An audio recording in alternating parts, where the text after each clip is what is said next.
আসসালামু আলাইকুম everyone, this is Ashikuzzaman, your Ashik ভাইয়া। আশা করি তোমরা সবাই অনেক ভালো আছো, সুস্থ আছো। সবাইকে স্বাগতম জানাচ্ছি আমাদের আজকের ক্লাসে স্থির তড়িৎ এর তৃতীয় পর্বে। সো আজকের টপিকটি হচ্ছে আমাদের ধারকত্ব।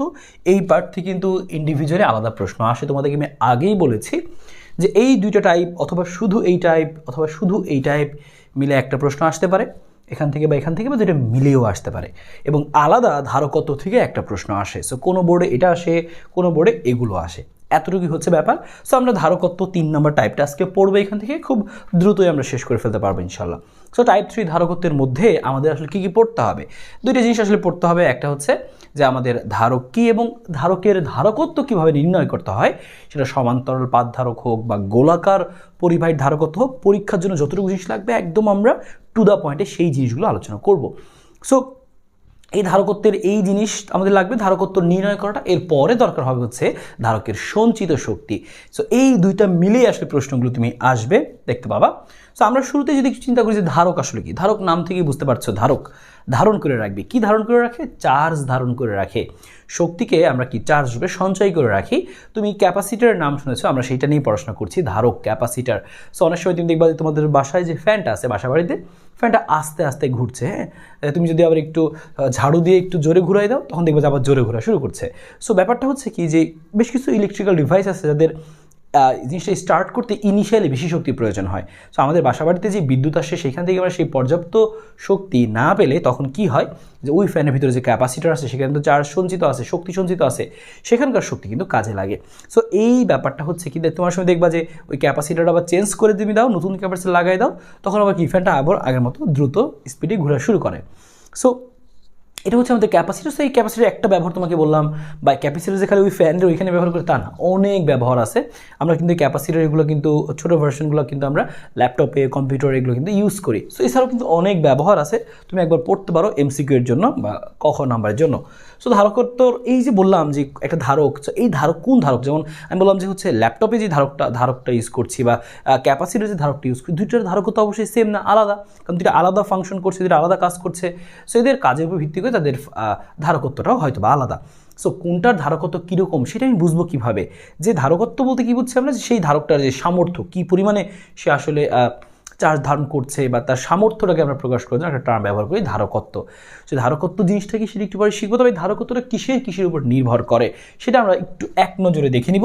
যে পরিবাহীর ক্ষেত্রফল, পরিবাহীর মধ্যবর্তী মাধ্যম, পাতদ্বয়ের মধ্যবর্তী দূরত্ব, দুইটা পাত কী করা হয়, ধারকটা কীভাবে তৈরি করা হয়, পাশাপাশি দুইটা পাতকে রেখে মাঝখানে আমরা কি করি, চার্জকে সঞ্চয় করে রাখার একটা কৌশল বা যান্ত্রিক ব্যবস্থা তৈরি করি, তার নামই আসলে ধারক। সো এই পাতের মধ্যবর্তী দূরত্ব কত কম না বেশি দিলে তার উপরে অনেক কিছু নির্ভর করে, এবং অপর কোনো পরিবাহী বা ভূ সংযুক্ত পরিবাহীর সান্নিধ্যে আছে কিনা তার উপরে নির্ভর করে। তুমি একবার চোখ বুলে রাখবে এখান থেকে, একবার ধারক কাকে বলে তুমি আসলে দিতে পারো যে পরিবাহীতে চার্জ সঞ্চিত রাখার যান্ত্রিক প্রক্রিয়া। এটিতে বললাম যে আমরা কি করি, যে চার্জ সঞ্চিত করে রাখি, এই প্রক্রিয়াটাকে আমরা বলতে হচ্ছে ধারক, অথবা যে যান্ত্রিক প্রক্রিয়ার সাহায্যে তড়িৎ সংরক্ষণ করে রাখা হয় তাকে আমরা কি বলতে পারবো, ধারক বলতে পারবো। এবং এই ধারকের ধারকত্বটা কত হবে, দেখো আমরা এই ধারকের কথা বলছিলাম, ধরলাম যে এই হচ্ছে আমাদের একটা ধারক, দুইটা সমান্তরাল পাতকে আমরা পাশাপাশি রেখে, আর মধ্যবর্তী স্থানে আমরা কি দেখো যে আমরা এই দুইটাকে পাশাপাশি রেখে আমরা একটা ধারক তৈরি করার চেষ্টা করেছি। সো এই ধারকের ধারকত্ব কত হবে, এই ধারকের ধারকত্ব কত সেটা আমি বুঝবো কীভাবে? এই ধারকের দুই প্রান্তে বিভব পার্থক্য যদি আমি 1 ভোল্ট বাড়াতে চাই, মনে করো এখন এখানে প্লাস প্রান্ত আছে একটা, মাইনাস প্রান্ত আছে একটা, সেখানে আমি বিভব পার্থক্য 2 ভোল্ট বা 1 ভোল্ট বা 1 ভোল্ট বাড়াতে চাই, বিভব পার্থক্য 1 ভোল্ট বাড়াতে যত পরিমাণে চার্জ দিতে হবে, হ্যাঁ সেটাই হচ্ছে তার কি ধারকত্ব। সো কোনো একটা পরিবাহীর বিভব, দেখো সেটা লেখা আছে যে কোনো পরিবাহীর বিভব এক পরিমাণ বৃদ্ধি করতে যে পরিমাণ চার্জের প্রয়োজন, সেটা হচ্ছে কি যে ওই পরিবাহীর ধারকত্ব। ঠিক আছে, সো ধারকত্বকে আমরা সি দ্বারা প্রকাশ করি, C equal to Q by V. যে সাপোজ হচ্ছে 2 ভোল্ট বাড়াতে চার্জ লাগে 20, তাহলে 1 ভোল্ট বাড়াতে কত লাগে 10। কীভাবে বের করলাম, কিউ বাই ভি, হ্যাঁ 10/2। সো কিউ বাই ভি মনে রাখবা। ধারকত্ব সি হচ্ছে ক্যাপাসিটেন্স, সেটা কি C equal to Q by V, normal সূত্র। এবং এককগুলো একটু জেনে রাখি আমরা খুব দ্রুত, যেটা হচ্ছে ফ্যারাড, আমরা বলি একক হচ্ছে ফ্যারাড বা ন্যানো ফ্যারাড, মাইক্রো ফ্যারাড, পিকো ফ্যারাড, মাইক্রো ফ্যারাড। খেয়াল করছো, অনেকে এটা কিন্তু ভাবতে পারো যে এটা মানে টাইপিং মিস্টেক, না, এটা কিন্তু পরীক্ষা দেবে মাঝে মাঝে আসে মাইক্রো ফ্যারাড। তার মানে বুঝবা কি 10⁻²² ফ্যারাড, কারণ এই মাইক্রো মানে ছিল 10⁻⁶, দুইটা মাইক্রো মানে কি 10⁻12, আর ন্যানো মানে কি, ন্যানো মানে হচ্ছে 10⁻⁹, এবং পিকো মানে কি 10⁻12 ফ্যারাড। ঠিক আছে, সো এই হচ্ছে আমাদের ব্যাপার ধারকত্বের ব্যাপারটা, C equal to Q by V, C equal to Q by V. So ধারকত্বকে আমরা যখন বর্তনীতে প্রকাশ করি এভাবে প্রকাশ করি, দুটো সমান্তরাল সমান সমান দাগ দিয়ে ধারকত্ব প্রকাশ করি। সো এবার আমরা তাহলে বুঝলাম ধারকত্ব কি, যে ধারকত্ব হচ্ছে C equal to Q by V. আরও একটা ইম্পর্টেন্ট জিনিস খুব দ্রুত আমরা জেনে নিব, এগুলো আমরা জানি, তারপর আমি একটু একবার করে রিভিশন করে দিচ্ছি যা যা লাগবে সব কিছু। দেখো আমি একটু বললাম যে ধারকগুলোকে আমরা এরকম সমান সমান দুটো দাগ দিয়ে প্রকাশ করবো। তো দেখতে পাচ্ছ একটা ধারক একটা ধারক একটা ধারক, তো তিনটা ধারক পরস্পর যুক্ত আছে। এরা কিভাবে যুক্ত আছে? এরা সমান্তরালে যুক্ত আছে, একটার সাথে একটা দেখো যেরকম সমান্তরালে যুক্ত আছে, কারণ প্রত্যেকটা ধারকের একটা কমন বিন্দু আছে। দেখো এই তিনটা ধারকই আসলে এই কমন বিন্দুতে যুক্ত, আবার এই পাশের প্রান্তগুলো এই কমন বিন্দুতে যুক্ত, তার মানে তারা সমান্তরাল অবস্থায় আছে। তো ধারকগুলো যদি এরকম সমান্তরালে যুক্ত থাকে, তাই তিনজন যেহেতু যুক্ত আছে এই তিনজনের সম্মিলিত ধারকত্ব কত হবে, যাকে আমরা বলি তুল্য ধারক। যেমন তুল্য রোধ পড়েছো তোমরা, তুল্য তড়িৎচালক শক্তি পড়েছো তোমরা, তেমনি হচ্ছে তুল্য ধারক। সো যদি সমান্তরালে থাকে সেক্ষেত্রে মোট এই তিনজনের টোটাল তুল্য ধারক কত হবে, সবগুলো আমরা যোগ করে দিব, C1 যোগ C2 যোগ C3 নর্মাল যোগ করে দিব, সমান্তরালে থাকলে নর্মাল যোগ করে দিব, শুধু যোগ করে দিব, শেষ। তাহলেই পাওয়া তুমি হচ্ছে ধারকত্ব। সমান্তরালের ক্ষেত্রে নর্মাল যোগ, সিপি সমান সিপি কেন প্যারালাল, সমান্তরালের ক্ষেত্রে সিপি সমান C1 যোগ C2 যোগ C3, শেষ। এবার তোমাকে কয়েকটা পয়েন্ট মনে রাখতে হবে, এখান থেকে তিনটা পয়েন্ট তুমি মনে রাখবা, এমসিকিউ হেল্প করবে এবং হচ্ছে সিকিউর মধ্যে তোমাকে স্পেশাল হেল্প করবে। বলছে যে সমান্তরালে চার্জ সমান থাকে না। দেখো এখানে মনে করো চার্জ আসতেছে, হ্যাঁ এখানে মনে করো কি হচ্ছে যে চার্জ আসতেছে, এই যে চার্জ আসলো কিউ পরিমাণ চার্জ, যখন এই কিউ পরিমাণ চার্জ আসবে দেখা যাবে এদিকে কিছু পরিমাণে চার্জ গেছে, এদিকে কিছু পরিমাণে চার্জ গেছে, আবার এদিকে ভিন্ন পরিমাণে চার্জ গেছে। তার মানে এই তিনটার মধ্যে কিন্তু চার্জগুলো ভাগ হয়ে গেছে। তার মানে এই সমান্তরালে যারা যুক্ত আছে সবার মধ্যে সেম পরিমাণে চার্জ যাবে না, যেতে পারে যদি কি ঘটনা ঘটে। মনে করো এখানে ধারকত্বের মান 3, এখানে ধারকত্বের মান 3, এখানে ধারকত্বের মান 3, তো সবগুলো ভ্যালু তো 3, অথবা এটা 10 এটা 10 এটা 10, সবগুলো ভ্যালু যদি সমান হয় তাহলে চার্জ আসতেছে মনে করো যে কথা 30 বা হচ্ছে চার্জ আসছে 90। সো 90 পরিমাণ চার্জ আসার পরে দেখবে সবার মধ্যে ধারকত্ব সেম, সবার মধ্যে তখন সমান সমান ভাগ হবে, ঠিক আছে। সো নর্মালি যে ধারকত্ব এই সমান্তরালের ক্ষেত্রে চার্জ সমান থাকে না, কিন্তু যদি মানগুলো সমান হয়ে যায় তাহলে সমান যেতে পারে, কোনো সমস্যা নেই। সো এখানে তুমি এই কথা মনে রাখো, সমান্তরালে নর্মালি চার্জ সমান থাকে না, ডিফারেন্ট চার্জ যায়, তবে ধারকের মানগুলো সেম হয়ে গেলে সেক্ষেত্রে হতে পারে। সমান্তরালে বিভব সেম থাকে, একটা পয়েন্ট তোমাকে মনে রাখতে হবে, এই যে দুইটা কমন বিন্দু দেখতে পাচ্ছিলাম আমরা, এখানে একটা কমন বিন্দু, এখানে একটা কমন বিন্দু। সো এই দুই কমন বিন্দুতে কি হবে, ধারকত্বের তুমি হিসাব করো এই তিনটা ধারকের যে বিভব পার্থক্য সমান, অর্থাৎ এই যে এই ধারকের দুই প্রান্তে বিভব পার্থক্য যা, এই ধারকের দুই প্রান্তে বিভব পার্থক্য যা এবং এই ধারকের দুই প্রান্তে বিভব পার্থক্য যা, সবারই দুই প্রান্তের বিভব পার্থক্যগুলো সমান। এটা যদি হয় 10 এটা হবে 10, এটাও হবে 10। তার মানে যদি ধারকগুলো সমান্তরালে থাকে তাহলে তাদের দুই প্রান্তের বিভব পার্থক্য কি থাকে, সমান্তরালে বিভব পার্থক্য সমান থাকবে, এই কথাটা মনে রাখবা, সমান্তরালে বিভব পার্থক্য সমান থাকে। গেল আরেকটা লাস্ট পয়েন্ট মনে রাখতে হবে তোমাকে, সেটা হচ্ছে এটা যে n সংখ্যক C1 মানের বা হচ্ছে n সংখ্যক C মানের ধারক যদি সমান্তরালে যুক্ত থাকে, এখন তুমি নর্মালি জানো সমান্তরালে যুক্ত থাকলে কী করবো, C1 যোগ C2 যোগ 3C যোগ করতে থাকবো, কিন্তু এরকম তোমার যে 100টা দিছে এবং সবার মানে 10 করে, তুমি কি 10 10 10 100 বার যোগ করবা, দরকার নেই, গুণ করে দিবা, 10 × 100 শেষ। তার মানে যদি একটার মান হয় C1 এবং n সংখ্যক তুমি সমান্তরালে যুক্ত করো, তো টোটাল তার তুল্য ধারকত্ব কত হবে, CB সমান NC1, তার মানে C1টাকে আমি n দিয়ে গুণ করে দিব। খুবই সিম্পল কথা মনে রাখবো কি, সমান্তরালে থাকলে যোগ করতে হয় C1 যোগ C2 যোগ C3 এবং এই তিনটা পয়েন্ট, যে সমান্তরালে নর্মালি চার্জগুলো ভাগ হয়ে যায়, বিভব দুই প্রান্তের সমান থাকে সবার, এবং অনেকগুলো একসাথে যুক্ত করলে আমরা কী পাবো, n × C1, যে সবার মান সেম থাকে। এবং একইভাবে যদি আমরা শ্রেণীর ব্যাপারটা খেয়াল করি, 1 2 3 4 দেখো 4 5টা আমাদের ধারক এখানে যুক্ত আছে, এদের তুল্য ধারকত্ব কত হবে, এটাকে আমরা তুল্য ধারকত্ব লিখি CS, কারণ হচ্ছে কি যে সিরিজ বা শ্রেণীর ক্ষেত্রে আমরা CS লিখি, সেই ক্ষেত্রে আমি তুল্য ধারকত্ব কত হবে, প্রথম পয়েন্ট হচ্ছে তোমার এটা যে 1/CS সমান 1/C1 যোগ 1/C2 যোগ 1/C3 যোগ ... ঠিক আছে। সো এভাবে করে আমরা বের করি হচ্ছে আমাদের এই জিনিসটা 1/CS সমান 1/C1 যোগ 1/C2 যোগ 1/C3 ... এরকম, ঠিক আছে। আর এখানে আর কি ব্যাপার আছে দেখো, যে শ্রেণীতে আসলে কি হয় যে চার্জ সমান থাকে, শ্রেণীতে চার্জ সমান থাকে, তার মানে এখানে চার্জ আসতেছিল 90, এর মধ্যেও 90 যাবে, এর মধ্যেও 90 যাবে, এর মধ্যেও 90 যাবে, এর মধ্যেও 90 যাবে, এর মধ্যেও 90, সবার মধ্যে 90 90 90 করে যাবে, কারণ কি রাস্তা তো একটাই, কিন্তু আর কোনো রাস্তা নাই যে ভাগ হয়ে যাবে, তাহলে এর মধ্যে 90, সবার মধ্যে আস্তে আস্তে 90 90 যাবে। সো এবারটা মাথায় রাখবো যে শ্রেণীতে আমাদের কী হয়, চার্জ সমান থাকে, কিন্তু বিভব পার্থক্য নর্মালি আলাদা হবে, কারণ কি চিন্তা করো, তুমি যদি এইটা নাও যে এইটার দুই প্রান্তে যে এই যে এইটা এবং এটার দুই প্রান্তে যদি বিভব পার্থক্য তুমি বের করো, হ্যাঁ তুমি যদি এটা বের না করে মনে করো এই লাস্টের এইটা দুই প্রান্তে বিভব পার্থক্য তুমি বের করলা, হ্যাঁ এই লাস্টের দুই প্রান্তে বিভব পার্থক্য বের করলে, তাহলে তুমি কি বলবা যে এইটা দুই প্রান্তে বিভব পার্থক্য আলাদা হবে, নর্মালি আলাদা হবে, তবে সেম হতেও পারে ওই যে যদি আমাদের কী হয় ধারকের মানগুলো সমান হয় সেক্ষেত্রে। তো যাই হোক তুমি নর্মালি মনে রাখবা শ্রেণীতে চার্জ সমান থাকে, কারণ সবার মধ্যে একই পরিমাণে চার্জ যাবে, আর সমান্তরালে দুই প্রান্তের বিভব পার্থক্য সমান থাকে। এই জিনিসটা তোমার কাজে লাগবে সামনে, সো ব্যাপারটা খেয়াল রাখো। এবং আরেকটা জিনিস তোমাকে এখানে শিখিয়ে দিচ্ছি দেখো দ্রুত করার জন্য, যদি কখন তুমি দেখো যে এন সংখ্যক সি মানের ধারক যুক্ত আছে শ্রেণীতে, সেক্ষেত্রে আমরা কী বের করবো? বের করবো 1/c 1/c2। সো এটা না করে আমরা সরাসরি বের করতে পারি এভাবে, যেমন এখানে ছিল এন ইন্টু হচ্ছে কত c1, মনে আছে? তো এক্ষেত্রে হবে কি আমাদের যে cs সমান সমান আমাদের এখানে হবে হচ্ছে আমরা লিখতে পারবো শর্টকাটে যে cs সমান সমান হচ্ছে এভাবে যে c ভাগ n, হ্যাঁ তাহলে n দিয়ে ভাগ করে দিবা, তাহলে চলে আসবে তোমার সরাসরি মানটা, হ্যাঁ তাহলে c ভাগ n। এখানে কত ছিল যে সাপোজ c1 লিখলাম, c1 ভাগ n, যে একটার যে মান থাকবে সেটাকে তুমি n দিয়ে ভাগ করে দিবা। মনে করো 10টা যুক্ত আছে শ্রেণীতে, তাহলে তুমি কী করবা? 1/c 1/c2 1/c 10 এত লেখার দরকার নাই, তুমি শর্টকাটে করতে পারো যদি মানগুলো সমান থাকে। প্রত্যেকের মান মনে করো 5, তাহলে কী করবো তুমি? 5/10 উত্তর চলে আসবে, শেষ, এতটুকুই তোমার কাজ। ঠিক আছে, সো এভাবে আমরা বের করতে পারি যদি সমান মানে থাকে। আর এখানে দেখো দুইটা শর্টকাট দেখানো হয়েছে একটু দ্রুত করার জন্য। এই যদি কোন দেখো তুমি দুইটা যুক্ত আছে শ্রেণীতে, তাহলে তুমি দ্রুত এই যে তুল্য ধারক বের করতে পারো এভাবে cs সমান উপরে গুণফল নিচে যোগফল। এটা অঙ্কের মধ্যে কাজে লাগবো আমরা দ্রুত করার জন্য, কারণ এভাবে লেখাটা একটু বোরিং, হ্যাঁ। সো এভাবে আমরা দ্রুত করে ফেলতে পারবো cs সমান c1 c2 ডিভাইড বাই যে c1 যোগ c2, উপরে গুণফল নিচে যোগফল, উপরে গুণফল নিচে যোগফল। এবার তুমি এখানে খেয়াল করো, দেখো এখানে কি আছে আমাদের, এই যে দেখো যে এখানে আমাদের দুইটা ধারক আমরা দেখতে পাচ্ছি কীভাবে আছে, শ্রেণীতে আছে। তো শ্রেণী থাকলে কী করবো আমরা বলছিলাম, যদি কী থাকে সমান মানের থাকে তাহলে কী করবো? দেখো n দিয়ে ভাগ করে দিব, সমান মানের আছে 10 10, সো 10কে ভাগ দিব 2 দিয়ে, কারণ দুইটা আছে, এখানে 3টা আছে 1 2 3, সো 10কে ভাগ দিব 3 দিয়ে, এই যে 3 দিয়ে ভাগ করছি। 4টা থাকলে 10কে ভাগ দিতাম 4 দিয়ে, সো যতগুলো থাকবে অত দিয়ে ভাগ দেবো যদি সমান মানের হয়।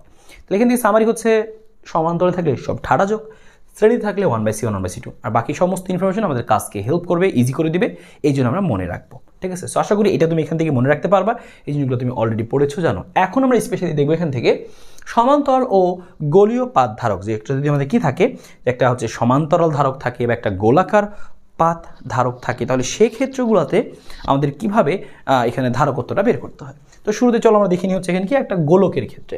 ফর এক্সাম্পল তোমার কাছে একটা কি আছে, একটা গোলক আছে, এই গোলকের মধ্যে তুমি চার্জ রাখছো, চার্জগুলো কি পৃষ্ঠে ভাবে কি ছড়াইয়া আছে।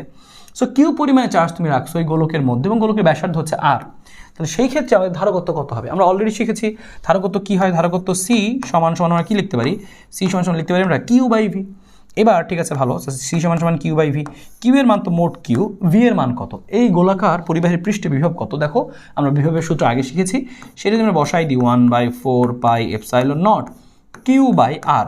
তো দেখছো তুমি কাটাকাটি করো, এই 8টার নিচে সব কিছু উপরে উঠে যাবে, তাহলে সেক্ষেত্রে আমাদের আসবে হচ্ছে এরকম যে 4πε0r। তবে আরেকটা জিনিস এখানে আছে, যদি এখানে কি আমাদের কে ডাই ইলেকট্রিক ধ্রুবক বিশিষ্ট মাধ্যম যদি থাকে, তাহলে সেটা কি থাকে, একটা কেও থাকে, তাহলে সেই কেটা উপরে চলে আসবে। তার মানে তুমি সরাসরি মুখস্থ রাখবো হচ্ছে এটা, হ্যাঁ সরাসরি তুমি মুখস্থ রাখবো হচ্ছে এটা, এটা আমাদের মেইন সূত্র ছিল। তো এখান থেকে আমি পেয়ে গেলাম স্পেশালি গোলকের ক্ষেত্রে, হ্যাঁ সো গোলাকার পরিবাহী, সো এই কথাটা একটু লিখে দিচ্ছি আমরা এখানে। তো তুমি এইটা স্পেশালি সরাসরি মুখস্থ রাখবা, তোমার পরীক্ষায় এগুলো বের করে দেখাতে হবে না। সো গোলাকার পরিবাহীর, হ্যাঁ সো গোলাকার পরিবাহী যদি তোমাকে বলে, তাহলে তুমি সেই ক্ষেত্রে গোলাকার পরিবাহীর সি, সেক্ষেত্রে তুমি কি বসাবা 4πε r × k। 4π মানে 3.14, এপসাইলন নটটা কি দেখো যে হচ্ছে আমাদের এই যে কনস্ট্যান্ট ভ্যালু 8.854 10⁻12, এটাকে আমরা বলি শূন্য স্থানে ভেদনযোগ্যতা। সো মনে রাখবে এটা আমরা। আর তো হচ্ছে ব্যাসার্ধ, এই যে ব্যাসার্ধ দেখা যাচ্ছে, আসা যাচ্ছে কি কে হচ্ছে কি ডাই ইলেকট্রিক ধ্রুবক, বায়ু মাধ্যমের ক্ষেত্রে 1 বা শূন্য মাধ্যমের ক্ষেত্রে 1, অন্য কোনো মাধ্যম হলে কে এর মানটা প্রশ্নে দেওয়া থাকবে। So c = 4πε0 r × k। So এইটুকু স্পেশালি মনে রাখো, তোমাকে মনে রাখতে হবে এই কথাটাই, গোলাকার পরিবাহীর ক্ষেত্রে গোলাকার পরিবাহী যদি বলে তো সেক্ষেত্রে ধারক করতে হবে c = 4πε0 r × k, 4πε0 r × k। ঠিক আছে, 4πε0 r × k। তাহলে এখন পর্যন্ত সূত্র পাইছি দুইটা, যে c = q/v আর c = 1 শুধু c = 4πε0 r × k, দুইটা সূত্র পাইছি আমরা এখান থেকে। ঠিক আছে ভালো, এরপরে আমরা দেখি এখান থেকে যে আমাদের পরেরটা দেখি। তবে এখানে আরও বেশ কিছু ইনফরমেশন মনে রাখবা, যে যেহেতু আমি দেখতে পাচ্ছি সি এর সাথে আর কি সমানুপাতিক, সি এর সাথে কেউ সমানুপাতিক, এমসিকিউর জন্য যদি তখন তোমাকে এরকম গ্রাফ আঁকতে বলে সি ভার্সেস আর এর গ্রাফ আঁকো, সেটা হবে মূল বিন্দুগামী সরল রেখা, মাঝে জিজ্ঞেস করতে পারে, এবং সেই গ্রাফের ঢাল কত হবে 4πε0 k। অ্যাডমিশন এগুলো প্রয়োজন হয়, সো তুমি ছোটো করে একটু মাথায় রাখলা, এগুলো আমি ইনফরমেশন একটু দিয়ে দিলাম। আর একটা এমসিকিউ পরীক্ষায় প্রচুর আসে, পৃথিবীর ধারকত্ব কত? সো পৃথিবীর ধারকত্ব কি, পৃথিবীতে গোলাকার টাইপের, তাহলে কি লিখবো তুমি, যে গোলাকারের ক্ষেত্রে সূত্র কি জানি 4πε0 r × k। দেখো 4 বসাইছো, পায়ের মান বসাইছো, এপসাইলন নট বসাইছো, আর এর মান 6.4 × 10⁶। আমাদের কিসের ক্ষেত্রে? তো হচ্ছে আমাদের এই পৃথিবীর ক্ষেত্রে। এবং কে এর মান কত? 1, শূন্য মাধ্যমের ক্ষেত্রে 1। সো মানটা বসলে তুমি দেখবে আসবে 711 মাইক্রোফ্যারাড, বা কোনো ক্ষেত্রে 712 মাইক্রোফ্যারাড। তুমি কোনো একটু অ্যাকুরেটলি ক্যালকুলেশন করলে তুমি 711 থেকে 712 এর মধ্যে মান পাবা। অপশন যেটা থাকবে সেটা তুমি দাগাই দিবা। তো 711 মাইক্রোফ্যারাড তুমি মনে রাখো, 711 বা 712 মাইক্রোফ্যারাড। তুমি এটা মুখস্থ রাখবে। কেন তোমাকে দেখাইলাম? মুখস্থ রাখার জন্য দেখাইলাম, কারণ পৃথিবীর ধারকত্ব কত? 711 বা 712। তুমি এভাবে বের করতে পারো, কিন্তু তোমার আর বের করার দরকার নেই। পৃথিবীটা আসলে ঠাড়া মুখস্থ দাগাই দিব। পরীক্ষাতে অনেক কমনলি এটা পরীক্ষা এসে থাকে। আমরা স্পেশালি দেখতে পাচ্ছি হচ্ছে এখন এটা যে একটা সমান্তরাল পাত ধারক যদি থাকে, তাহলে সেক্ষেত্রে ধারকত্বটা কত হবে? দেখো আমরা কি করছি, এই সাদা দুইটা কি, যার ক্ষেত্রফল এ, এরকম এ ক্ষেত্রফল বিশিষ্ট দুইটা সমান্তরাল পাত নিছি, তার মাঝখানে আমরা একটা কে ডাই ইলেকট্রিক ধ্রুবক বিশিষ্ট একটা মাধ্যম রাখছি, এবং এই দুইটা পাতের মধ্যবর্তী দূরত্ব হচ্ছে ডি। তাহলে ডি হচ্ছে পাতের মধ্যবর্তী দূরত্ব, আর এ হচ্ছে পাতের ক্ষেত্রফল। প্রত্যেকটা পাতের ক্ষেত্রফল সমান। এখানে একটা আমাদের ভোল্টেজ দেওয়া আছে। সো এই ক্ষেত্রে আমাদের ধারকত্বটা কত হবে? সো তুমি ধারকত্ব কি লিখবে এই ক্ষেত্রে? ধারকত্ব হবে হচ্ছে, এখানে আমাদের ধারকত্ব হবে কি, যে এটা কোন ক্ষেত্রে? সমান্তরাল। এই যে কথাটা মনে রাখতে হবে, এরকম সমান্তরাল পাত ধারকের ক্ষেত্রে ধারকত্ব কি হবে? সি ইকুয়াল টু হবে হচ্ছে আমাদের epsilon naught A K by D. সেটাও আমরা সেম আগের মতো C equal to Q by V, ওগুলো দিয়ে আমরা বের করতে পারি, কোনো সমস্যা নেই। কিন্তু এটা আমাকে স্পেশালি মনে রাখতে হবে। স্পেশালি আমরা এটা একটু মনে রাখবো এখান থেকে। সো সি ইকুয়াল টু হচ্ছে epsilon naught A K by D. C equal to epsilon naught A K by D হচ্ছে আমাদের এখানকার সমান্তরাল পাত ধারকত্ব। So C equal to epsilon naught A K by D. Epsilon naught মানে আমরা জানি, আগে দেখেছি 8.854 এই মানটা।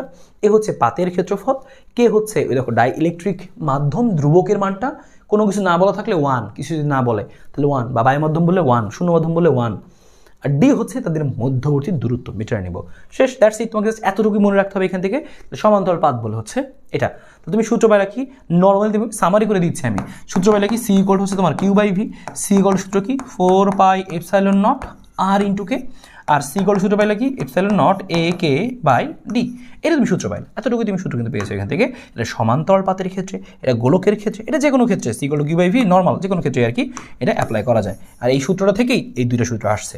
এই দুইটা হচ্ছে স্পেশাল কেজের জন্য। সো আমরা একটু মনে রাখবো কোন কোন কেজে কোনটা ব্যবহার করছি আমরা এখান থেকে।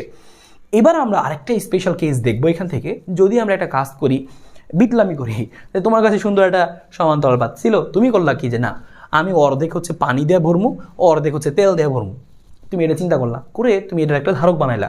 আগে কি ছিল? শুধু বায়ু ছিল, পুরোটার মধ্যে একটাই ছিল। এখন 2 কালার হয়ে গেছে। দেখো আগে কি ছিল? এখানে শুধুমাত্র এক মাধ্যম, একটা মাধ্যমেরই একটা এখানে একটা জিনিস ছিল এখানে। কিন্তু এখানে তুমি আবার কি করছো? ভিন্ন ধ্রুবক বিশিষ্ট 2টা মাধ্যম নিয়ে আসছো। তাহলে সেই ক্ষেত্রে কি ঘটনা ঘটবে? আর এখানে তারপরে মোট 3টা কেস দেখবো আমরা। এখানে মোট 3টা কেস দেখবো। সো একটা হচ্ছে আমাদের এইটা, এটা হচ্ছে আমাদের একটা কেস। তারপর হচ্ছে আমাদের এখানে হচ্ছে আমাদের আরেকটা কেস আছে, এই যে এটা হচ্ছে আমাদের আরেকটা কেস। সো 2 নম্বর কেসটা আমরা আগে পড়ে নিই, তারপরে আমরা এইগুলা আসলটা শিখবো আর কি। 2 নম্বর কেসটা কি? যে ভাই তোমার কাছে 2টা সমান্তরাল পাত আছে, 2টা সমান্তরাল পাত আছে, এবং এখানে একটা তোমার মাধ্যম, এই পাতের মাঝখানে একটা আমরা মাধ্যম যে আমাদের ছিল এখানে মাধ্যম, এখানে মাধ্যম আমাদের সেম আছে, মাধ্যম কোনো চেঞ্জ করি না। আগে মনে করো বায়ু মাধ্যম ছিল, এখনো বায়ু মাধ্যমই আছে, মাধ্যম একই। দেখো এক কালার দিয়ে আঁকছি কিন্তু সব সাদা সাদা সাদা। তার মানে এখানে একটা সমান্তরাল পাত ছিল, তাদের মাধ্যম এক, আমি মাঝখান দেখলে একটা পাত ঢুকাই দিছি। তার মানে ব্যাপারটা এরকম, এই যে তোমার কাছে একটা জিনিস আছে, তুমি কি করছো? এইটার খালি মাঝখান দিয়ে শুধু একটা পাত এভাবে প্রবেশ করাই দিছো, একটা পাত প্রবেশ করাইছে। এখন জিনিসটা কি হয়ে গেল? জাস্ট এরকম 2টা হয়ে গেল না? মাধ্যম কিন্তু সব জায়গায় সেম, এটাও কে, কারণ মাধ্যম তো আগে কেই ছিল, কিন্তু আমি একটা 2টা কম্পার্টমেন্ট বানাই ফেললাম, মাঝখানে একটা পাত প্রবেশ করালাম। সো এরকম কেস যখন তোমার আসবে যে ঠিক মাঝখানে পাত প্রবেশ করালে, এবং তখন তুমি খেয়াল করবা পাত প্রবেশ করেছি ঠিক আছে, তাহলে কি এই দুইটাই কি 2 মাধ্যম নাকি একই মাধ্যম? যদি একই মাধ্যম থাকে, মাধ্যম নিয়ে কোনো কিছু চেঞ্জ না করে, তার মানে কি মাধ্যম একটাই, কিন্তু মাঝখানে পাত প্রবেশ করেছি, তাহলে সেক্ষেত্রে আমাদের ধারকত্ব কত হবে? এটা নতুন ধারকত্ব কত হবে? সো ধরলাম এটা ধারকত্ব হবে হচ্ছে সিএস প্রাইম। এই সিএস প্রাইমটা কি হবে? নর্মাল যে ধারকত্ব আমাদের ছিল, আমরা যে নর্মাল যে ধারকত্ব epsilon naught A K by D, ওই নর্মাল সূত্র তুমি বসাই দেবা, কোনো চেঞ্জ আসবে না। তুমি যখন অঙ্ক আসলে এটা দিয়ে করবা, করে তুমি দেখবা যে কোনো চেঞ্জ আসে না। ভাই অঙ্ক কিসের অঙ্ক, কীভাবে অঙ্ক করবো এটা থাকলে? সো সেইটাই আমরা এখন বেসিকটা শিখবো, যে এরকম কেন চেঞ্জ হইলো না, এই মাঝখানে পাত দিলাম, তাও কেন চেঞ্জ হইলো না। সো আমি এখন কি করি, আবার মাঝখানে এবারও পাত দিছি, এক সাইডে প্রবেশ করাইছি K1 ধ্রুবক বিশিষ্ট মাধ্যম, আর এক সাইডে এবার K2 ধ্রুবক বিশিষ্ট মাধ্যম দিছি। আর এখানে কি ঘটছিল? এখানে মজার ঘটনা ঘটছিল যে এ পাশেও ধ্রুবকটা হচ্ছে কে, এ পাশেও ধ্রুবকটা কে। তাহলে এই দুটোর পার্থক্য বুঝছো? যে এখানে মানগুলা আলাদা, এখানে মানগুলো সেম সেম। সো মানগুলো সেম সেম হলে ধারকত্বের কোনো পরিবর্তন হয় না। নর্মাল যে নতুন ধারকত্বটা কত হবে, নতুন ধারকত্বটা ওই পুরাতন যেটা ছিল, নর্মাল যেটা ছিল আর কি, epsilon naught A K by D সেটাই হবে আমাদের। হ্যাঁ, আমাদের সেটাই হবে। সো এই হচ্ছে আমাদের এখানকার ব্যাপারটা, এই হচ্ছে আমাদের এখানকার ব্যাপারটা, ঠিক আছে। সো এই হচ্ছে আমাদের এখানকার ব্যাপারটা। আশা করি বুঝতে পেরেছো যে নর্মালটাই হবে এখানে। কিন্তু এখানে 1 নম্বর কেসটা দেখা যাক যে এখন কিভাবে বের করবো আমি। এখন তো এরকম হয়ে গেল। এখন তুমি একটা জিনিস খেয়াল করো, এই যে সমান্তরাল পাত ছিল, এই পাত কিন্তু ক্ষেত্রফল এই আছে, এই পাতের ক্ষেত্রফল কিন্তু এই আছে, এবং এদের যে মধ্যবর্তী টোটাল দূরত্ব ছিল কত আমাদের, এই মধ্যবর্তী টোটাল দূরত্ব ছিল আসলে আমাদের ডি, কিন্তু এখন দূরত্ব কত হয়ে গেছে, এখন একটা দূরত্ব হয়ে গেছে কত আমাদের, যে d/2, এবং এখানে বাকি অর্ধেক দূরত্ব কত হয়ে গেছে, এটাও হয়ে গেছে d/2, তাই না। এবার কিন্তু দেখো পাদের মধ্যবর্তী দূরত্ব আলাদা হয়ে গেছে। এখন কি এটা একটা ধারক, এটা একটা ধারক মনে হচ্ছে না? হ্যাঁ, মাঝখানে একটা পাত প্রবেশ করালে তোমাকে এরকম জিনিসটা মনে হবে যে মাঝখানে পাত প্রবেশ করা মানে কি, জিনিসটা হচ্ছে এরকমভাবে আসে। হ্যাঁ, এই মাঝখানেও মনে করি একটা পাত আছে, এই যেরকম মাঝখানে একটা পাত দিছি। সো মাঝখানে আমি একটা এরকম পাত দিয়ে রাখছি, ঠিক আছে। ওকে, তাহলে মাঝখানে আমি এরকম পাত দিছি, তাহলে এটা মিলে একটা ধারক, এটা মিলে আরেকটা ধারক হয়ে গেছে। সো এটাই বোঝাচ্ছি আমরা। সো এই হচ্ছে এরকম ব্যাপার ঘটনা ঘটছে। তো এখন আমরা কীভাবে বের করবো? তো আমরা ফার্স্টে করবো কি, K1 যেটা আছে সেটার আগে ধারকত্ব বের করবো।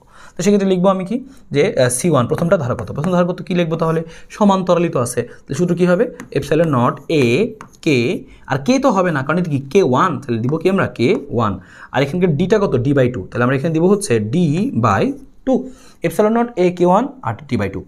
একইভাবে আমি দিয়ে আরেকটাও লিখে দিচ্ছি, এখানকার K2 যেটা ছিল সেই মানটা কত হবে, এই C2 এর মানটা হবে তাহলে সেম একই রকমভাবে epsilon naught A K2 by হচ্ছে d2, epsilon naught A K2 by হচ্ছে d2, epsilon naught A K2 by d2, কারণ এখানকারটা হচ্ছে K2 আর এখানকার দূরত্ব হচ্ছে d2 হয়ে গেল, আর ক্ষেত্রফল তো সেই এই আছে। সো সমান পাতের আমরা সমান ক্ষেত্রফলে একটা পাত কিন্তু প্রবেশ করেছি মাঝখানে।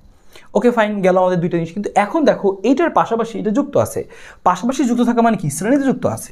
তার মানে কি লিখবো আমরা, যে C1 এবং C2 লিখবো, যেহেতু C1 ও C2 শ্রেণীতে যুক্ত, একটার পরে পাশাপাশি যুক্ত মানে কি, শ্রেণীতে যুক্ত। C1 ও C2 শ্রেণীতে যুক্ত, C1 ও C2 শ্রেণীতে যুক্ত, C1 ও C2 শ্রেণীতে যুক্ত। C1 ও C2 শ্রেণীতে যুক্ত হলে আমরা কি করবো, এখান থেকে আমরা লিখে বলবো হচ্ছে C1 ও C2 শ্রেণীতে যুক্ত হলে লিখবো কি CS।